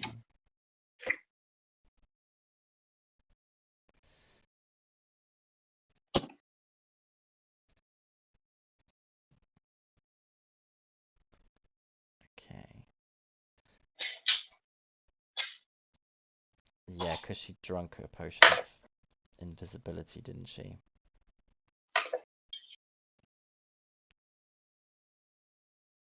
Yeah, no, that is it. Alrighty. And Then that will it. Later I will take my time to cast Identify the magical items. Okay, And so also, when Lunan had cast Detect Magic and walked around down in the ship, did he notice anything else? He also investigated the chest extra. the chests are all locked. You haven't found a key as yet. But there doesn't seem to be any magic coming out from them. Okay, good. Yeah.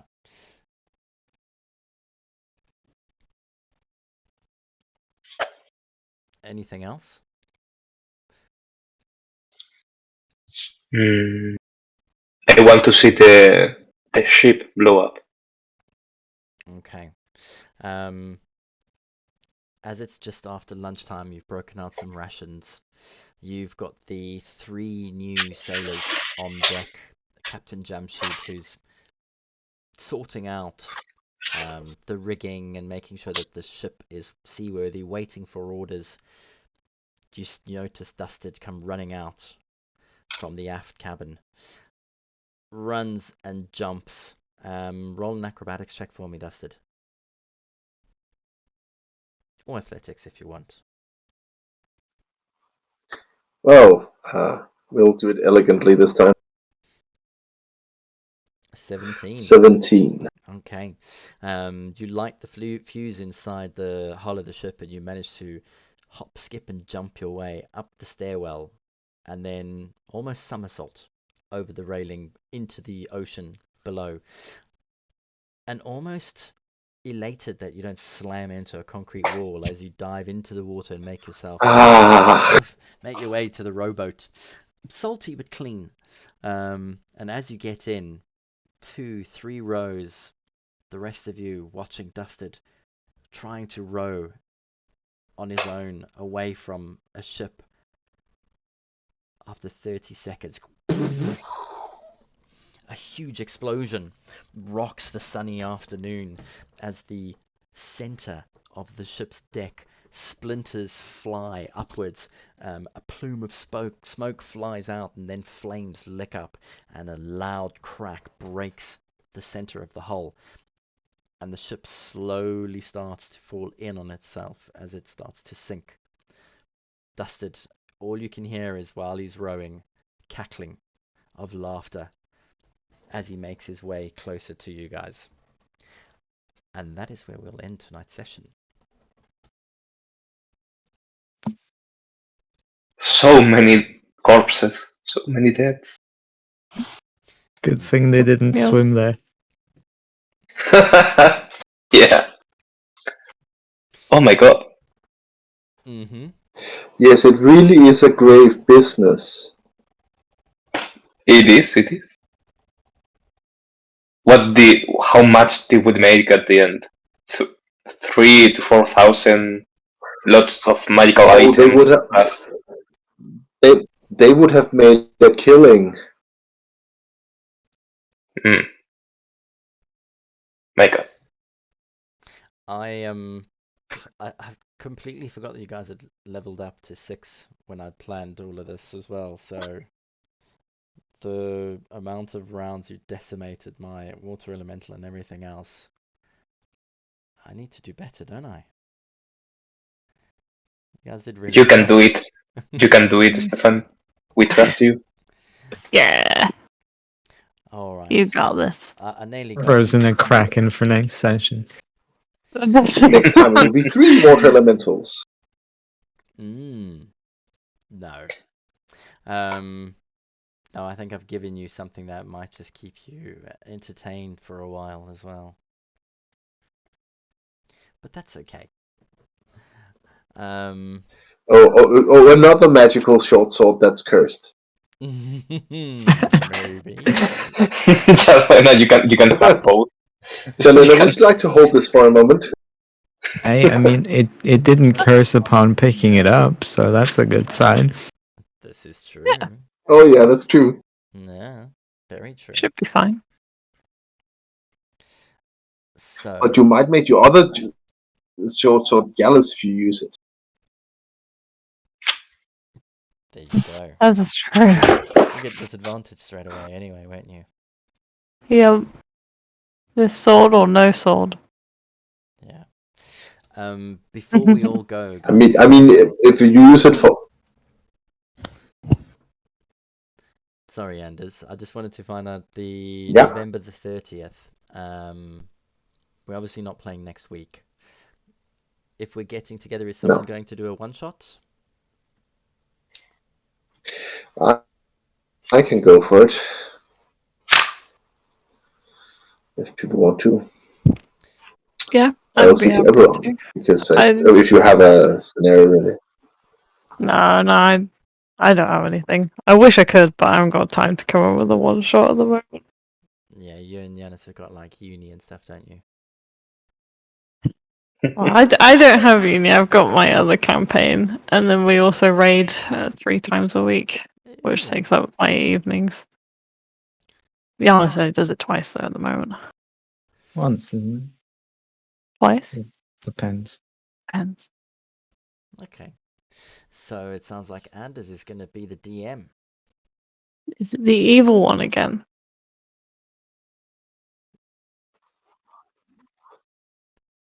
Well,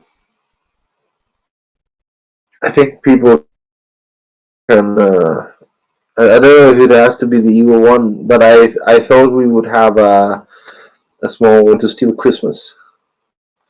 So we're still doing evil characters level 6. Yeah, That's the idea. a Christmas themed one. Anyway, Now I'm jealous.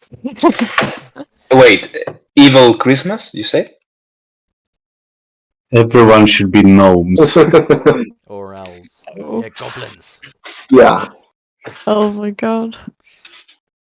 I mean, of course, the other alternative is anyone who's around just before Christmas. Gnomes, goblins, or something. I mean, you feel free. I mean, I was suggesting. I'm down. You just send the details out. Yes. Yeah, I think that I don't know if we should have raised restrictions, but it could be funny if it's gnomes, goblins, maybe hobgoblins and orcs. Like Grinch is green and steals Christmas or something like that. Well, I'll figure it out. But yeah, I'll send you something. Okay. But level 6 anyway. That much I can tell.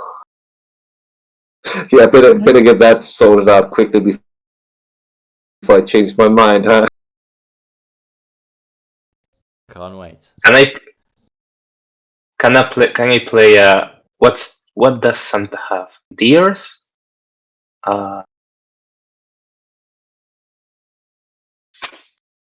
Stags, deers, reindeer. I think it's Yeah, reindeer. and he has gnomes. He has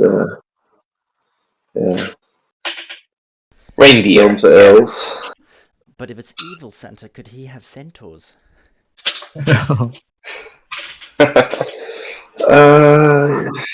Yeah, but you're the ones that are stealing Christmas, so you have to maybe find something. We have to cover that possibility. Yeah, cool. Right. So we'll much see of what I can do. family-friendly streaming. We'll make sure we age restricted. I only need to know if we are good characters or evil characters. That's all. Oh, you're definitely evil. Oh, I mean, you get to Alright. be evil with me, and you get to be slightly evil with Stephans and murder people for gold. But yeah, we're still in Christmas. Nice. Hell yeah. awesome. Well, guys, on that note, I'm going to say goodbye and thank you very much for the session. Thank you for the session. Thank you. Thank you. Bye, Yeah. everyone. All right. See Good. you Thank you all so in a much. few weeks. Yeah. All right. Bye, guys. Yeah. Bye, guys. Bye.